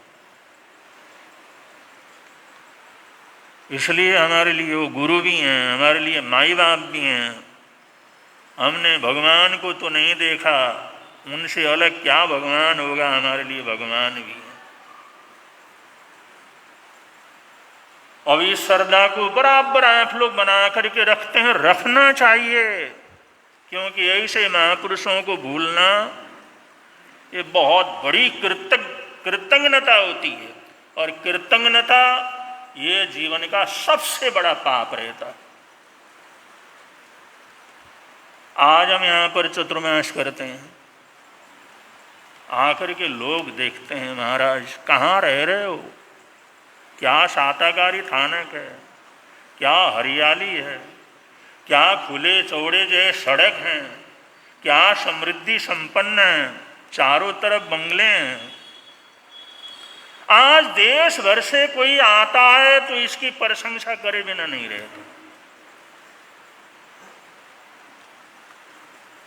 1948 में गुरुदेव यहाँ पर पधारे और 1948 और 1950 का चतुर्मास थापड़ नगर के अंदर किया, 49 का। वो भी तीर्थ स्थल है, अब भी उनका कमरा, वो जगह वहां पर मौजूद है। उस परिवार को भी समय समय पर याद करना चाहिए।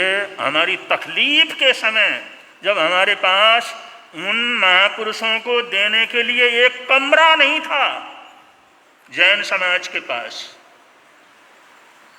चतुर्मास के लिए विनती तो करके आए थे, लेकिन उनको ठहराने के लिए कमरा नहीं था आप लोगों के बुजुर्गों के पास, अपने जैन नगर निवासियों के पास एक कमरा नहीं था उनको देने के लिए। ये लाला सुमेर चंद जी जैन जो खिवाई वाले हैं, उन्होंने जिस समय शहर में घूमते हुए आराध्य गुरुदेव शांति स्वरूप जी महाराज साहब को देखा, गुरुदेव आप यहाँ कहाँ घूम रहे हैं? उन्होंने कहा सुमेर तुम यहाँ क्या कर रहे हो?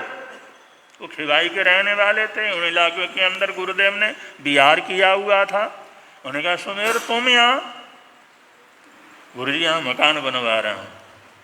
उन्होंने कहा आप कैसे? उन्होंने कहा आए तो चतुर्मास के लिए थे, जगह आए नहीं तो जगह ढूंढने के लिए जा रहे हैं। जगह ढूंढने के लिए जा रहे हैं, जगह आए नहीं, चतुर्मास के लिए आए, कल चतुर्मास बैठना है।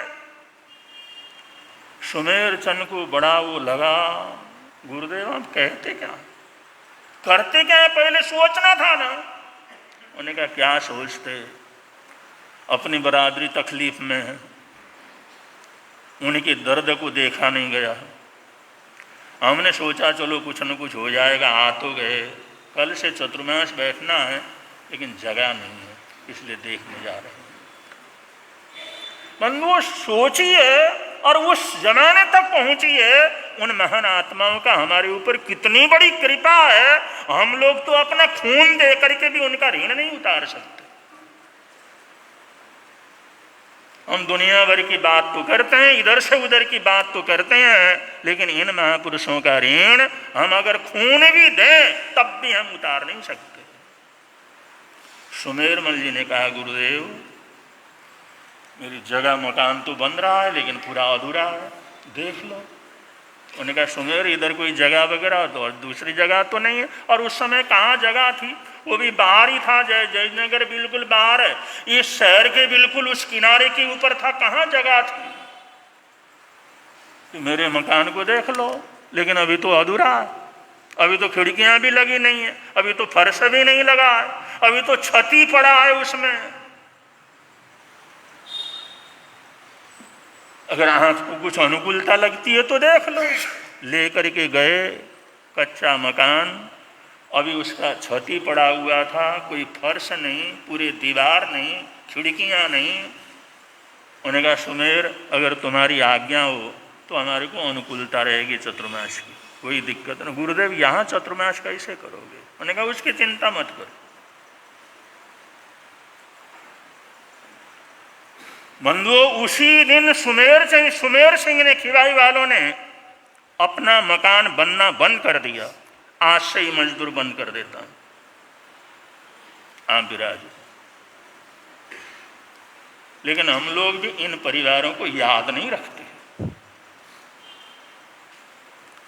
उन परिवार को कभी बुला करके उनका देखते नहीं, उनका परिचय वगैरह नहीं करते। कितना बड़ा उपकार है सुमेर सिंह जी का।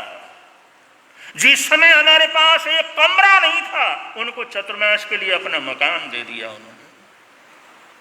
और उस मकान में धूप, गर्मी, वर्षा और 49 और 48 और 49 का चतुर्मास वहां पर किया उन्होंने, थापड़ नगर के अंदर।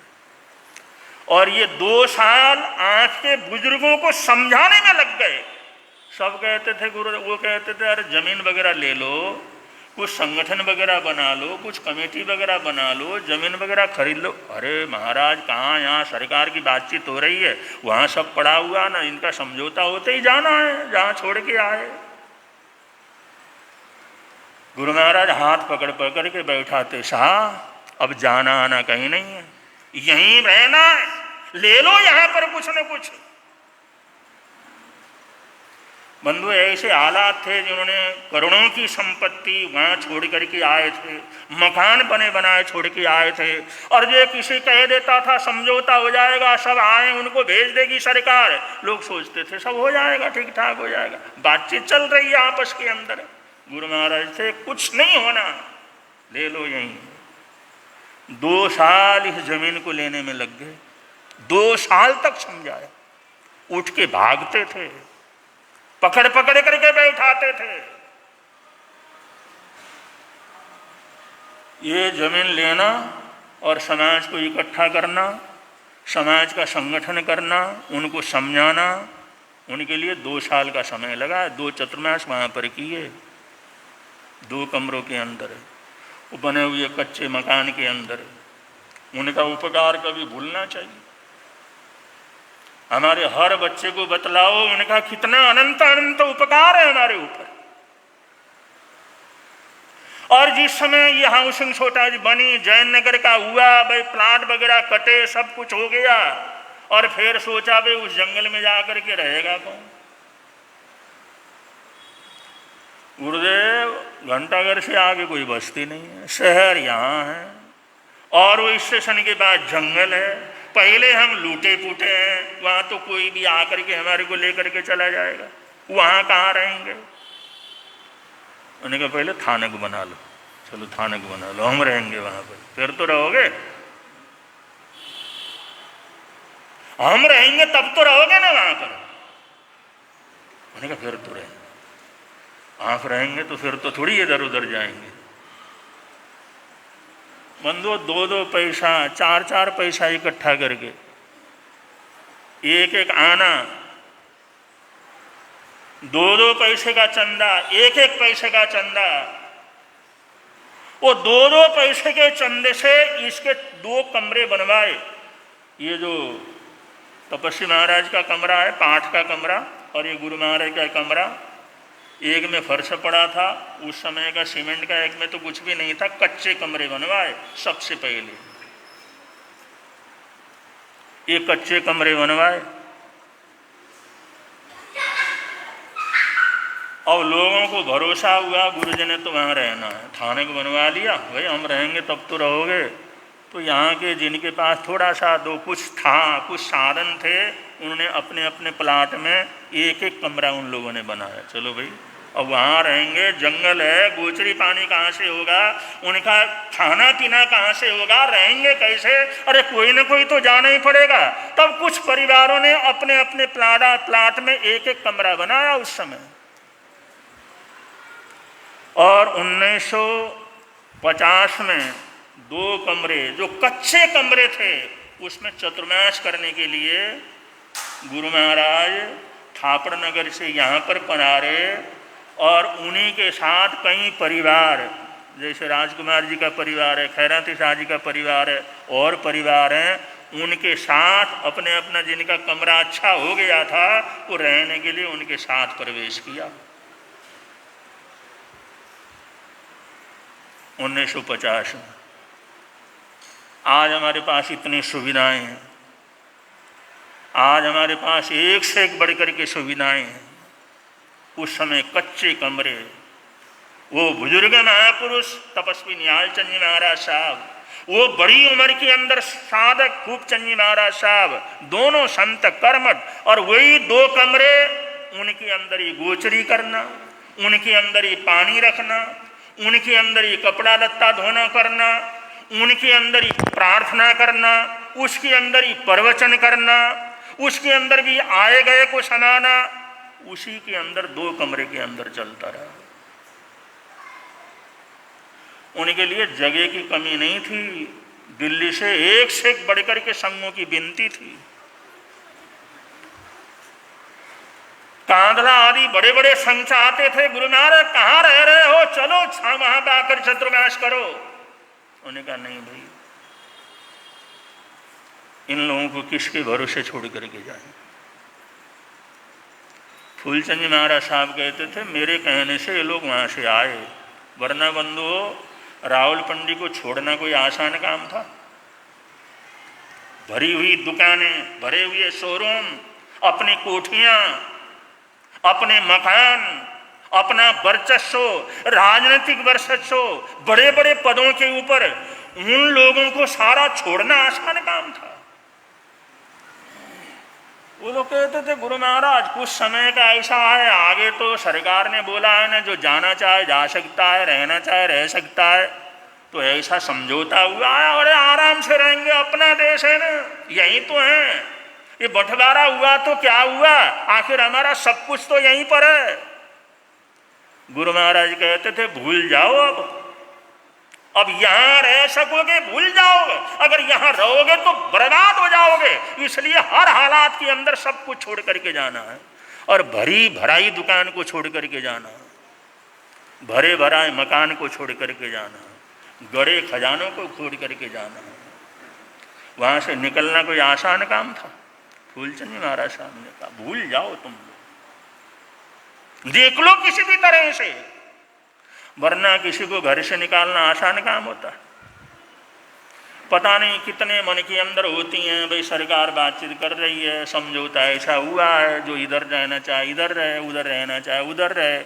जब कहा इधर मुसलमान जो रहना चाहे रहें, जाना चाहे जाएं, और पाकिस्तान जो बना है वहाँ पर जो हिंदू रहना चाहे रहें, जाना चाहे जाएं, जब समझौता हुआ है तो फिर आगे जाकर के सब व्यवस्था हो जाए, क्यों जाए।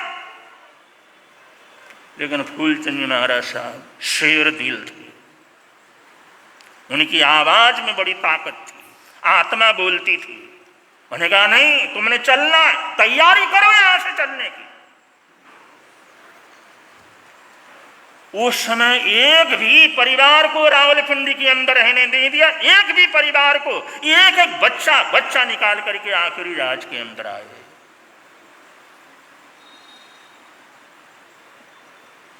उनको इसलिए था मेरे कहने से बरादरी निकली, और जहाँ जहाँ पर लोग रहे उनका नामो निशान है खत्म हो गए।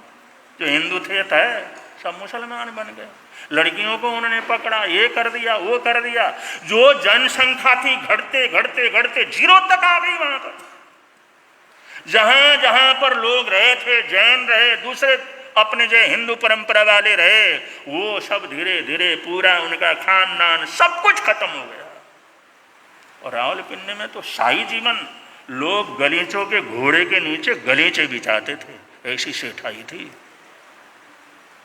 और बड़े बड़े पदों के ऊपर थे। लेकिन गुरु महाराज ने कहा बंटवारा हो चुका, अब तुम्हारा यहाँ रहना बिल्कुल भी सेफ नहीं है, इसलिए चलना है चाहे कुछ भी हो जाए। ऐसा हो जाए तो आ जाना, लेकिन अभी तो चलो। जब आखिरी जहाज के अंदर आए, एक भी परिवार रावलपिंडी के अंदर जैन का नहीं था। इसलिए गुरु महाराज आए, क्योंकि उन बड़े बुजुर्गों ने कहा गुरु महाराज आपके कहने से हम आए तो हैं, यहाँ तो खाना बदोश हो गए हैं,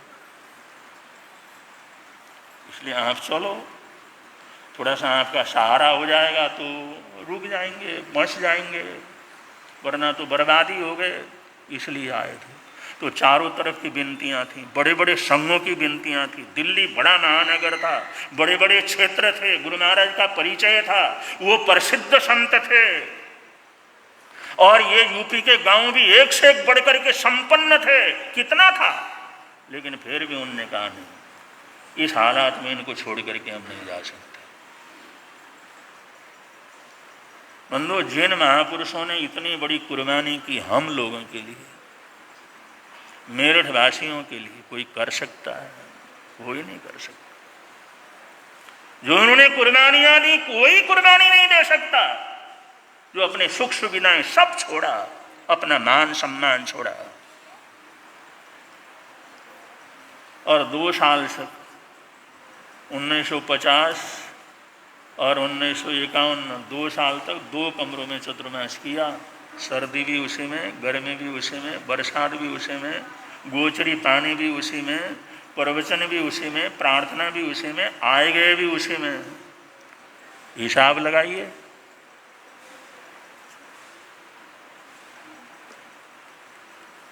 चारों तरफ से तपता था, बीच में था, ये मकान उकान तो कुछ नहीं थे उस समय। वर्षा आई तो सारा ठाणक भर जाता था, 2 कमरे भर जाते थे। धूप आई तो इधर से उधर तक सारा तप जाता था। सर्दी आई तो ठंड ऐसी सर्दी थी, ऐसी सर्दी, ऐसी गर्मी, ऐसी बरसात, उसके अंदर 2 कमरे के अंदर 2-2 चतुर्मास उन्होंने संपन्न किए। किसी तरह से 2 कमरे अपने समाज ने बनाए, आगे बनाने की हालात नहीं थे। फिर उसी बीच डालमिया जी का संपर्क हो गया था, उद्योगपति। डालमिया का नाम तो सुना ही होगा, डालमिया उद्योगपति परिवार, उनका संपर्क हुआ। वो आए, उन्होंने हालात को देखा, ये क्या है, ऐसे कैसे गुजारा होगा गुरुदेव, चलो ये 2 कमरे हम बनवा देते हैं। उन्होंने 53 के अंदर ये 2 कमरे बनवाए, डालमिया परिवार ने। उद्योगपति थे वो लोग, लेकिन उस समय पैसे की कीमत तो थी। अरे कितना ही बड़ा उद्योगपति हो, पैसा खर्च करने में तो सोचता ही है, लेकिन अपने समाज के पास कुछ नहीं था, तो 2 कमरे बनाए डालमिया परिवार ने।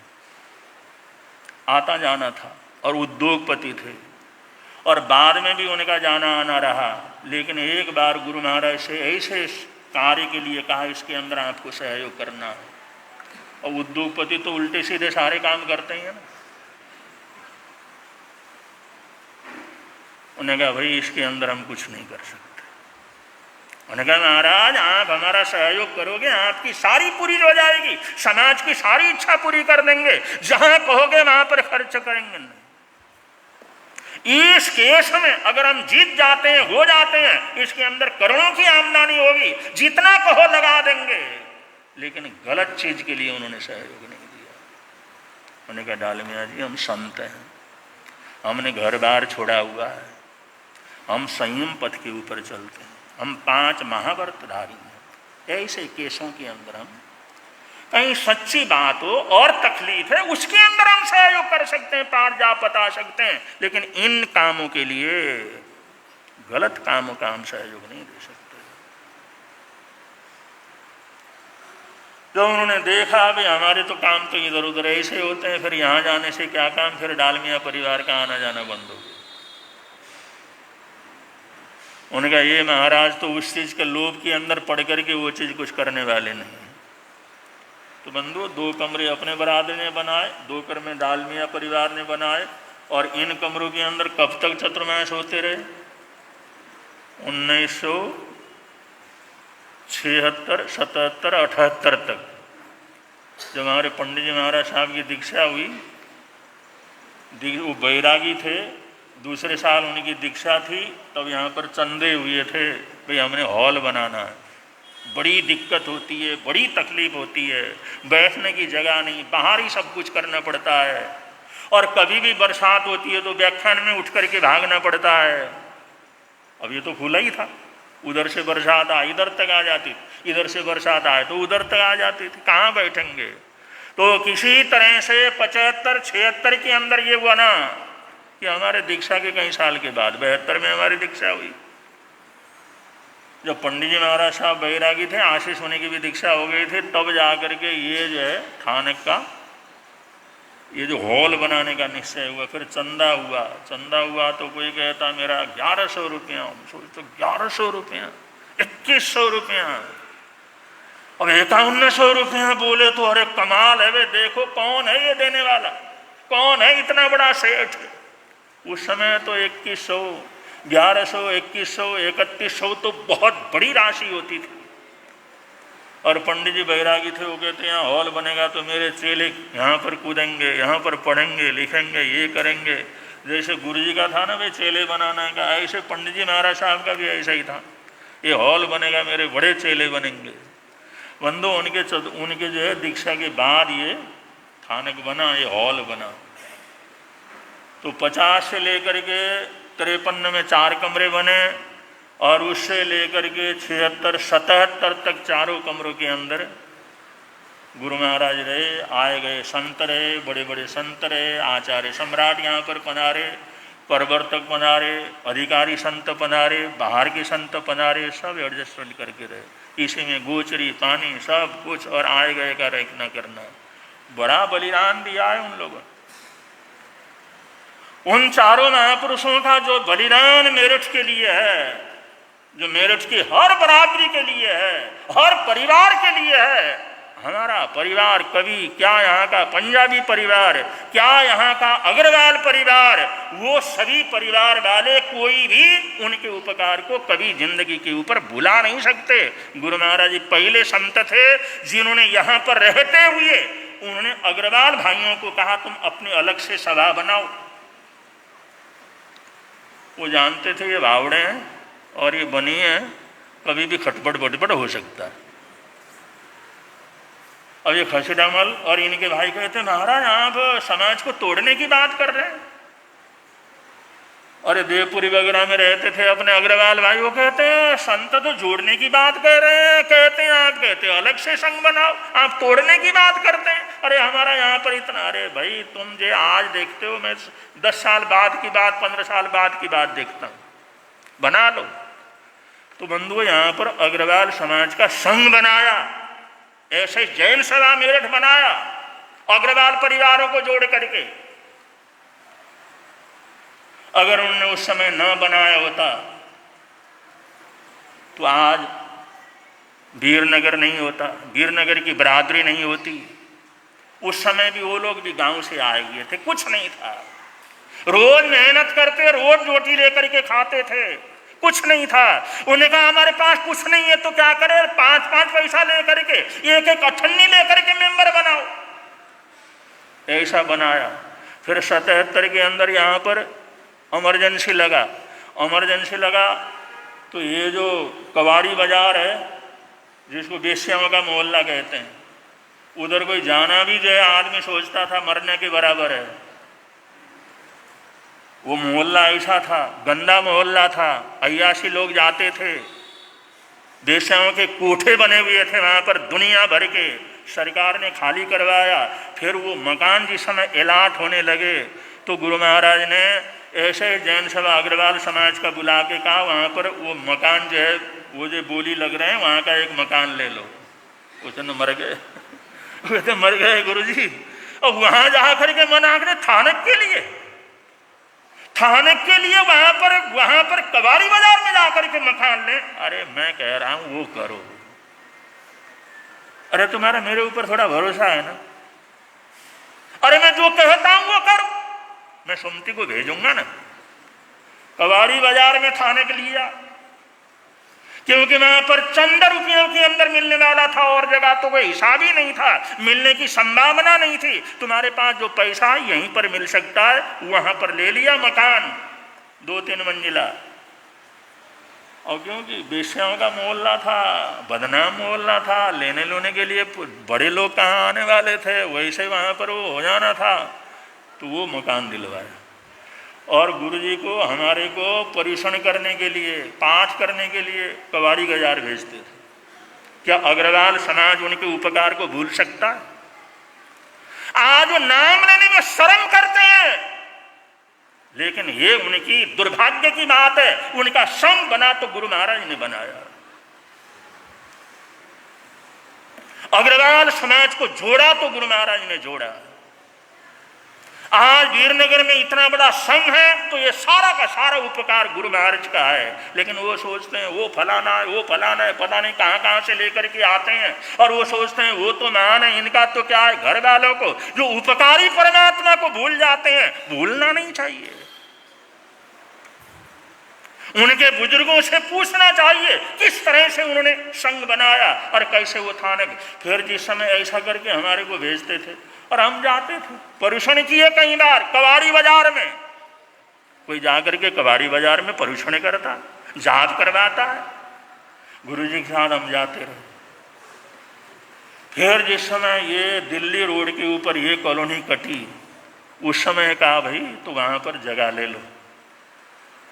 कॉलोनी कट रही नहीं, दिल्ली रोड के ऊपर, ये अभी वीरनगर का इलाका है। उन्होंने कहा उधर जो है नया इलाका बन रहा है, वहां पर प्लाट ले लो अच्छा सा। उन्होंने कहा खाने को कुछ नहीं, प्लाट कहाँ से लें?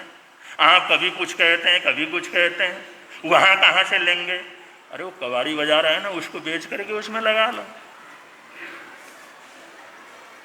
वे कबाड़ी बाजार का थानक बिकवाया और बिकवा करके वो पैसा वहां पर लगवाया और लगवा करके वीरनगर का थानक खरीदवाया, वहां का प्लाट खरीदवाया। उनका उपकार तुम लोग ही नहीं, भावड़े ही नहीं, अग्रवाल का एक एक परिवार उनके उपकार को कभी भुला नहीं सकता, अगर थोड़ा सा भी समझ हो, जानकारी हो। बंधु ऐसे वीरनगर का थानक। फिर वहाँ पर महावीर जी महाराज साहब को भेजा, उस जमाने कुछ न कुछ करना। जिनेन्द्र मणि जी महाराज साहब, फूलचंद जी महाराज साहब के चेले, उन्होंने खड़े होकर के वो थानक बनवाया। उन्होंने खड़े होकर के और लोगों से थोड़ा थोड़ा चंदा की प्रेरणा दे करके वो सारे जो है अग्रवाल परिवारों को जोड़ करके उन्होंने कहा वीरनगर के अंदर तो काम कर ले। तो जो महावीर जी महाराज साहब वहां पर रहे और वहां पर रह करके वो थानक बनवाया। और 85 में उद्घाटन तो हमने ही किया था उसका। 85 में 82 में जिस समय प्रवर्तक महोत्सव था उस समय उसका उद्घाटन हुआ था। तो गुरु महाराज की वजह से तो आज जैन नगर है, जैन नगर का थानक है, यहाँ की समृद्धि है। आज हमारा अग्रवाल समाज इतना संपन्न है, इतने घर हैं, इतना बड़ा थानक है। ये भी आराध्य गुरुदेव श्री शांति स्वरूप जी महाराज साहब, फूलचंद जी महाराज साहब की अपरंपार कृपा का फल है। उन्होंने बनवाया, उनका उपकार है। भूलने को तो लोग अपने माँ बाप को भी भूल जाते हैं। गाली देने के लोग तो अपने माँ बाप को भी गाली देते हैं, क्या दिया तुमने, क्या किया हमारे लिए। लेकिन बेशर्म लोग होते हैं, बेटा बेटी वही ऐसे माँ बाप के लिए कह सकते हैं, वरना उनका उपकार न अग्रवाल समाज भूल सकता है, ना वो स्वाल समाज भूल सकता है। अपनी जिंदगी की आहुति दी इस समाज के लिए, मेरिट को बनाने के लिए। ऐसे महापुरुष थे जिन महापुरुषों का स्मरण आज हम लोग कर रहे हैं, तो ये जो वास्तविकता है, ये वास्तविकता सबको जानकारी में आनी चाहिए और ये वास्तविकता का परिचय अपने बच्चों को भी देना चाहिए। बेटा, उन महापुरुषों ने हमारे जैन बनाए रखने के लिए इतनी इतनी कुर्बानियां की, तो कम से कम उनके साथ जुड़ करके रहो, उनका सवेरे उठ करके नाम लो, उनके उपकार को मानो। अपने बुजुर्गों का और उन गुरुओं के देन को कोई क्या कर सकता, दे नहीं सकता। आज आप लोग सामायिक की आराधना कर रहे हैं, भव्य सामायिक का आयोजन चल रहा है और आगे बच्चों के लिए बहुत अच्छी प्रेरणा अभी हमारे मणिभद्र मुनि जी महाराज सामने दी है। वो तो आपको परिचय जब मिलेंगे, देखेंगे, तो उसमें अंदर आपको समझ में आ जाएगा। और बच्चे जितना एकासना करेंगे, आयमिल करेंगे, सामायिक करेंगे, जाप करेंगे, उतने उतने उनकी पर्ची मिलेगी, माने पुरस्कार मिलेगा।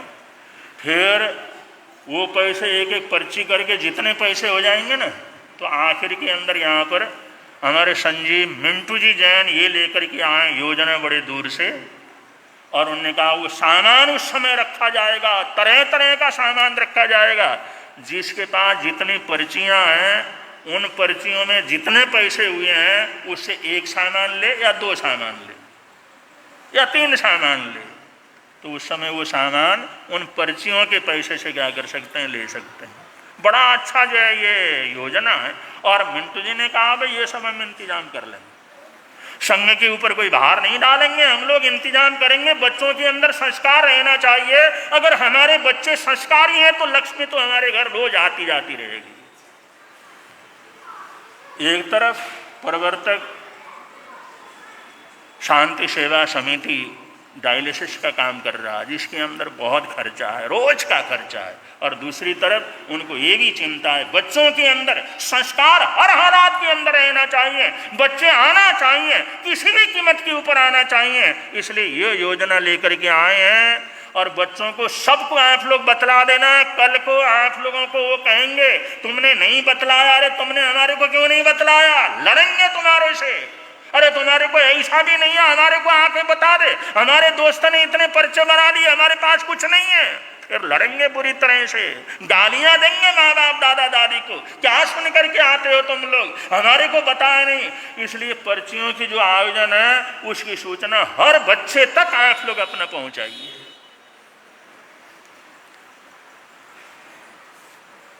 कल 22 तारीख 21 तारीख को आयमिल महोत्सव, और ये आयमिल महोत्सव हमारे जो फूलचंद जी महाराज साहब सेवा समिति, गुरु फूलचंद सेवा समिति, उसकी तरफ से संपन्न हो रहा है। और ये आयमिल का जो महोत्सव है, इसमें आयमिल का सारा कार्यक्रम श्रीमती किरण जैन बेंगलोर वाले संपन्न करवा रहे हैं। किरण जैन आए हुए हैं तो खड़ी हो जाए। ये किरण जी आए हुए हैं, बेंगलोर से यहाँ पर आए हुए हैं और आयमिल करवाने के लिए आयमिल का पूरा कार्यक्रम वो करवा रही हैं। और यहाँ का कोई भी कार्यक्रम होता है वो दूर से कुछ न कुछ चंदा देखती हैं। और सत्संग होता है उसमें भी 1 दिन का 2 दिन का सत्संग का उनका जो है आयोजन रहता है। और जैन नगर की बेटियां देश के कोने कोने में हैं। जब वो 2-2.5 महीने का सत्संग रहता है तो 1-1 दिन के लिए वो लोग वहाँ से सहयोग भेजते हैं, अपना नाम लिखवाते हैं। किरण जी ये बेंगलोर से इस आयमिल, पारना और सत्संग, ये 3 कार्यक्रम को जो संपन्न करने के लिए 21-22 के कार्यक्रम को संपन्न करने के लिए आप आई हैं और बेंगलोर से आई हैं, तो उनके आयमिल की पर्ची जानी चाहिए प्रसाद के रूप में। ये किसके लिए है?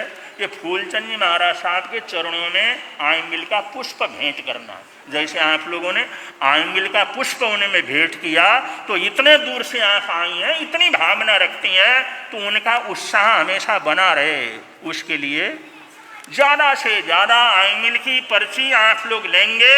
और आराध्य गुरुदेव जिन्होंने दो बरस तक जब वहाँ पर रहे चतुर्मास के लिए, आराध्य गुरुदेव थापड़ नगर के अंदर रहे, तो एक ही टाइम गोचरी करते थे। सुबह वहाँ से यहाँ आते थे, यहाँ जाप पाठ करके जहाँ जहाँ अपने लोग थे वहाँ जाते थे, वहाँ से गोचरी लेकर के थापर नगर पहुँचते थे। तब तक 11, 12, 1 बज जाते थे। तब तक वहाँ के संत इंतजार करते थे। फिर भोजन करके जो राह सहाय शाम को करके 2 बरस तक उन्होंने एक ही टाइम उन्होंने भोजन किया। तो बंधु इतना बड़ा त्याग किया, उनके लिए हम एक आयमिल नहीं कर सकते। इसलिए आयमिल का पर्चा जरूर लीजिए। फूलचंदी महाराज साहब के नाम पर, चारों गुरुदेव के दादा गुरुदेव के नाम पर जिन्होंने इतनी कुर्बानियां दी, कम से कम उनको तो हमने एक आयमिल जरूर चढ़ाना है। जरूर कीजिए। और एकासना का 23 तारीख को कार्यक्रम रहेगा और ये भव्य कार्यक्रम चल रहा है। आप सबके लिए बहुत बहुत मंगल कामनाएं। और आज जिस संख्या में आप लोग सामायिक के लिए आए हैं, सबको बहुत बहुत मंगल कामनाएं। और कुछ और भी थोड़ा सा सूचनाएं वगैरह हैं, इसलिए ज़्यादा लंबा न करते हुए जिन भाई बहनों ने इसमें भाग लिया है सबको परिवार सहित सबको मंगल कामनाएं देते हैं, सद्भावनाएं देते हैं। आराध्य गुरुदेव की कहानियों को याद कीजिए और समय समय पर उसको दोहराइए, बतलाइए, अपने बच्चों को समझाइए कि जिससे हम धर्म के अंदर हमारे को दृढ़ रहना चाहिए। तो इन्हीं मंगल कामनाओं के साथ बड़े प्रेम से बोलेंगे, मिलता है आनंद प्रभु की वाणी से, मिलता है आनंद प्रभु। प्रवर्तक शांति गुरुवर प्यारे, प्रवर्तक शांति गुरु। जीवन नैया के रखवारे, जीवन नैया जोड़ गए संबंध प्रभु की वाणी से, जोड़ गए संबंध प्रभु की वाणी से। मिलता है आनंद प्रभु। आज का जिन भी भाई बहनों का एकासना हो, व्यासना हो और मंदारणा पचखान हो, आप लोग पचखान करेंगे। आज के एकासना व्यासना का पचखान करेंगे। बस उनते पड़ी गो। आज का आयमिल है श्री अपराजिता जी 34B, उनका आज आयमिल है। आज के आयमिल का पचखान तो सुनते बड़ी गो। आज का उपवास, जिन भाई बहनों का आज का उपवास हो, आज के उपवास का प्रत्याख्यान 21वां आयमिल। शिमला जी, उनका आज 21 दिन आयमिल के हुए। 21वें आयमिल का प्रत्याख्यान। आपको साता रहे, सुख शांति रहे, आगे अपनी अपनी भावना के साथ बढ़ सकें, स्वास्थ्य उनका अनुकूलता रहे। इन हार्दिक हार्दिक मंगल कामनाओं के साथ 21वें आयमिल का पचखान करवा रहे हैं। 21वें आयमिल का पचखान शिमला जी का पर्यंत वो सर तपस्या करने वालों को, 21वां आयमिल करने वालों को, आयमिल के मास खमन की तरफ आगे बढ़ने वालों को। आज का उपवास, अगर किसी का उपवास हो, आज का जाप है श्री मुनि सुरवत भगवान को वंदन बारंबार। श्री मुनि सुब्रत भगवान को वंदन बारंबार। श्री मुनि सुब्रत भगवान को वंदन। अब संघ की तरफ से सूचनाएं हैं और पिछली परीक्षा का जो है वो 2-3 नाम जो है उनकी सूचना भी अभी हो जाएगी। उसके बाद मंगल पाठ होगा। थोड़ी देर का कार्यक्रम है, जरूर आप लोग लाभ लें। संघ की तरफ से सूचना है।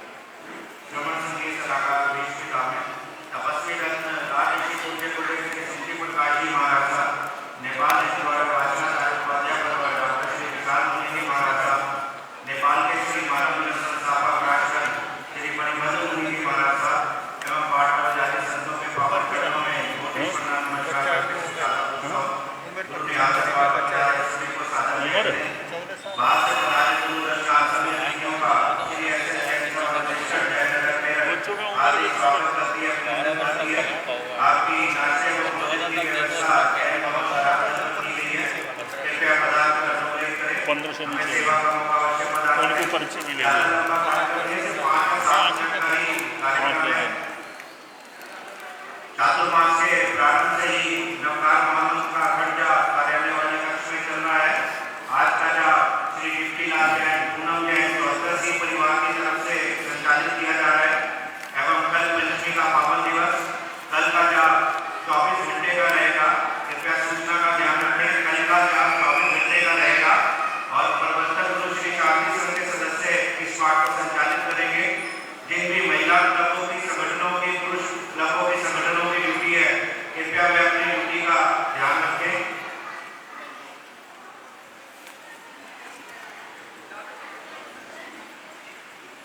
15 अगस्त को यहाँ पर बच्चों की चित्रकला प्रतियोगिता संपन्न हुई थी। उससे फर्स्ट, सेकंड, थर्ड के पुरस्कार दूसरे कभी आपके समक्ष नाम उनके बोलेंगे और सभी के सांत्वना पुरस्कार बच्चे बाद में पूरे से यहाँ प्राप्त कर लें। यह सभी पुरस्कार श्री धनेंद्र कुमार जैन, तेल वाले श्रीमती नीलम जैन, परम गुरु भक्त परिवार उनके द्वारा दिए जा रहे हैं। आज मंगल पाठ के बाद प्रभावना का वितरण श्री एस.एस. जैन समाज रजिस्टर्ड जयनगर मेरठ द्वारा किया जा रहा है। कार्यकारिणी के सदस्यों से निवेदन कि क्या मंगल पाठ के बाद प्रभावना वितरण अपना सहयोग प्रदान करें। बोल भगवान महावीर स्वामी की। चतुर्मास में अनेक कार्यक्रम चल रहे हैं। जैन तत्व प्रकाश भी घर घर में बहनें भर रहे हैं। उनका अंतिम तारीख 1 सितंबर है। और एक प्रतियोगिता और बच्चों के लिए रखा है। 9 वर्ष से लेकर के 20 वर्ष तक वाले बच्चे 108 बार एक पोस्टर पर चार्ट पेपर पर 108 बार नमकार मंत्र बनाना है। 1 सितंबर तक उसका समय है। संघ के द्वारा व्हाट्सएप में वो मैसेज वगैरह और कैसे बनाना है वो चित्र डाल दिया गया है ग्रुप में, उसमें देख सकते हैं। और अपनी कला से एक ही पोस्टर पर 108 बार नमकार मंत्र चित्र के द्वारा बना सकते हैं। इसी तरह से 15 अगस्त को यहाँ पर बहुत ही सुंदर चित्रकला प्रतियोगिता का कार्यक्रम रहा। सभी बच्चे बड़े सभी ने इसमें भाग लिया। इसमें 4 ग्रुप करे गए हैं। 6 वर्ष से लेकर के 10 वर्ष और 11 से लेकर 15, 15 से 16 से लेकर के 25, 25 से ऊपर वाले, इस तरह से 4 ग्रुप बनाए हैं। उनमें आज के पुरस्कार के दाता हैं धनेंद्र कुमार नीलम जी जैन, आए हैं तो पुरस्कार देने के लिए आप आगे आएंगे। नीलम जी, धनेंद्र जी, नीलम जी आए।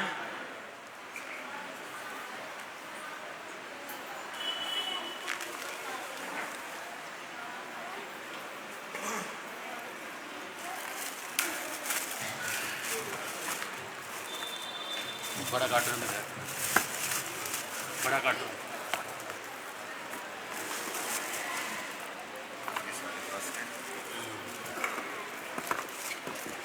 इसमें सबसे पहले 6 वर्ष से लेके 10 साल तक वाले का यहाँ पर रिजल्ट बोला जा रहा है। सब बच्चों ने अच्छे सुंदर ढंग से चित्र बनाए हैं। सबसे 6 वर्ष से लेके 10 वर्ष की उम्र वाले में आरणा जैन 24C, आरणा जैन 24C आए हैं तो आगे आएंगे। हाँ, फर्स्ट पुरस्कार नीलम जी देंगे। ये पोस्टर भी साथ में देंगे, पोस्टर भी ले लो। और दूसरा 6 से 10 वाले में दूसरा स्थान प्राप्त किए। हाँ, दूसरा स्थान यहाँ से। ये क्या नाम है? हार्दिक जैन, हार्दिक जैन 22, 20, 22 में। हर्षद जैन आगे आए, चित्र भी ले लें, इधर आए हर्षद। और तीसरा स्थान प्राप्त किया मायसा जैन, मायसा जैन दशमेश नगर। हाँ, मायसा जैन।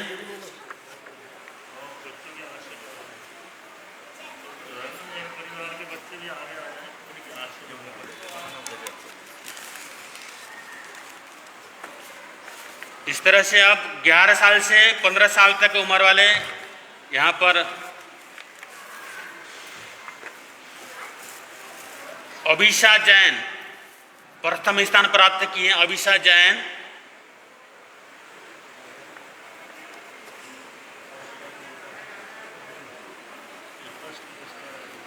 और द्वितीय स्थान प्राप्त किए हैं रम्यक जैन। रम्यक जैन 66 रम्यक जैन आए हैं। रम्यक जैन 14 साल हैं। 77 रम्यक जैन। उनके परिवार से कोई आए हो तो ले सकते हैं, बाद में दिया जाएगा उनको। और तृतीय स्थान प्राप्ति किए हैं काव्या देवपुरी। काव्या देवपुरी, काव्या मलिक देवपुरी आए हैं।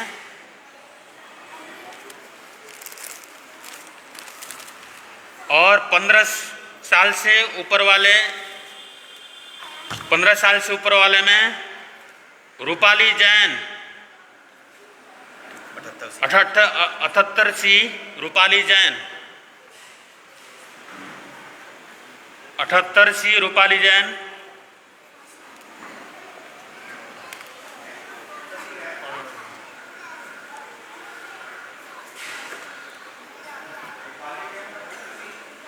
हाँ यही इनकी। हाँ दूसरा स्थान प्राप्त किए हैं 15 से ऊपर जयंतिका जैन अविनाश, जयंतिका अविनाश निताशा जैन।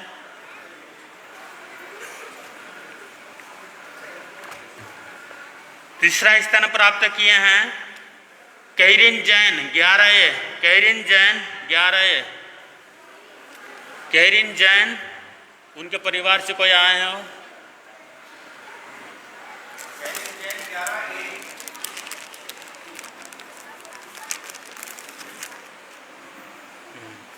बाद में दिया जाएगा उनको।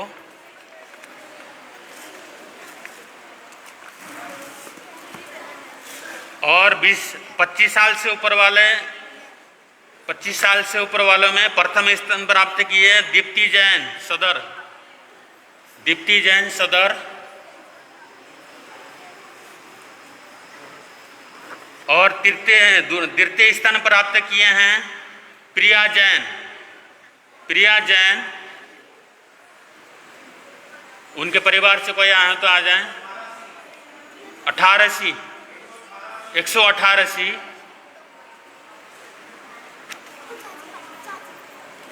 द्वितीय स्थान में दो हैं।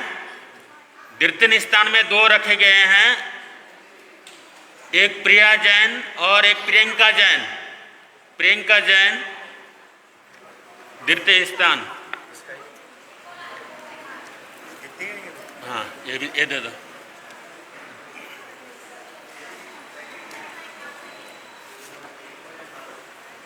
और तृतीय स्थान पलक जैन। पलक जैन। और जितने भी बच्चे हैं मंगल पाठ के बाद सांत्वना पुरस्कार लेके जाएंगे और 108 बार नमकार मंत्र बनाने का 9 वर्ष से 20 साल तक ध्यान रखेंगे।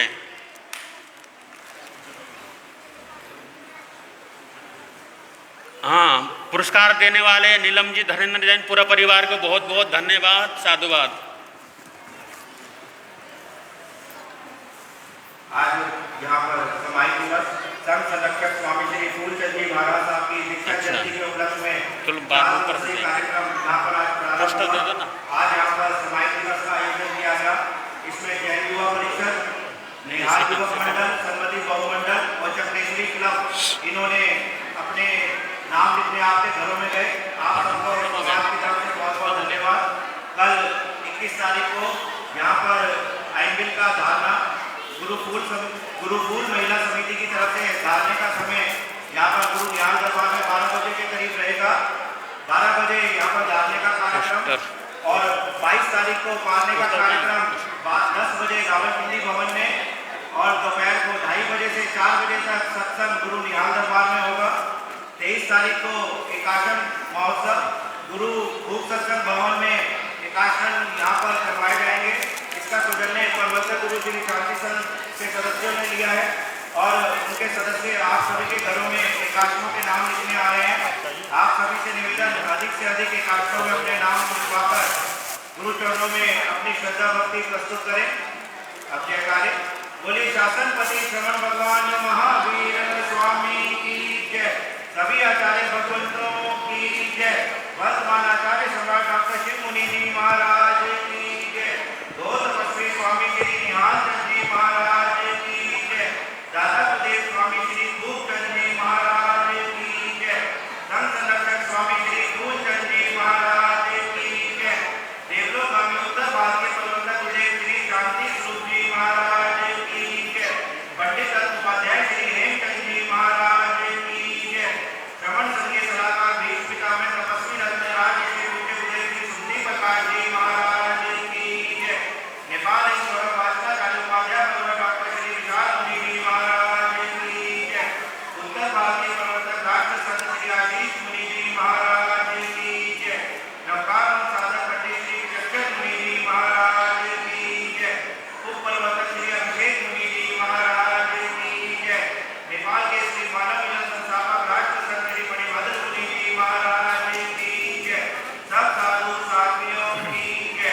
जय धर्म की जय। श्रवण संघ की जय। आज के आनंद की जय। चैदावारमासं चगवट्टी मैडियो शांति शांति करे लोए पत्तू गई मणोत्तरम। आज की धर्म सभा में सम्मिलित होने के लिए ठेठ लुधियाने से और पुणे से, महाराष्ट्र से, दिल्ली से हमारे गुरु भक्त शिष्य शिष्याएँ यहाँ पर आए हुए हैं। उन सबको बहुत बहुत मंगल कामनाएँ। और जो टोकन सिस्टम जो प्रारंभ किया जा रहा है बच्चों के लिए, वो 15 वर्ष से नीचे नीचे के बच्चों को टोकन मिलेगा। और आपके माँ बाप और हम देखेंगे आप लोग कितने कितने टोकन उपलब्ध करेंगे, क्योंकि सामायिक करके लेना है, जाप करके लेना है, एकासना करके लेना है। और माँ बाप को भी पता लगेगा हमारा बच्चा कितना कमाई कर सकता है कुछ दिनों के अंदर, और उसको किस काम धंधे के अंदर लगाना है। इस समय बच्चों के कंपटीशन के साथ कमाई करने का मौका है। टोकन के साथ जो है उनको टोकन की कीमत मिलेगी और उसी के हिसाब से आखिर में उनको जो भी ले जाना चाहेंगे वो सामान उनको मिलेगा। इसलिए हर परिवार के बच्चे जरूर इस कार्यक्रम के अंदर आगे से आगे भाग लें। मणिभद्र मुनि जी महाराज साहब के पास टोकन है और बाद में आप लोग टोकन ले सकते हैं। श्री चत्तारि मंगलम अर्यंता मंगलम सिद्धा मंगलम साहू मंगलम केवली प्रणतो धम्मो मंगलम। चत्तारि लोकोत्तम अर्यंता लोकोत्तम सिद्धा लोकोत्तम साहू लोकोत्तम केवली प्रणतो धम्मो लोकोत्तमो। चत्तारि शरणं प्रवज्जामि अरिहन्ते शरणं प्रवज्जामि सिद्धे शरणं प्रवज्जामि साहू शरणं प्रवज्जामि केवली प्रणतं धम्मं शरणं प्रवज्जामि। ये चार शरण दुख हरण जगत में और न शरण कोई। जो भव प्राणी करे आराधन उसका अजर अमर पद होगा, उसका सदा ही मंगल हो।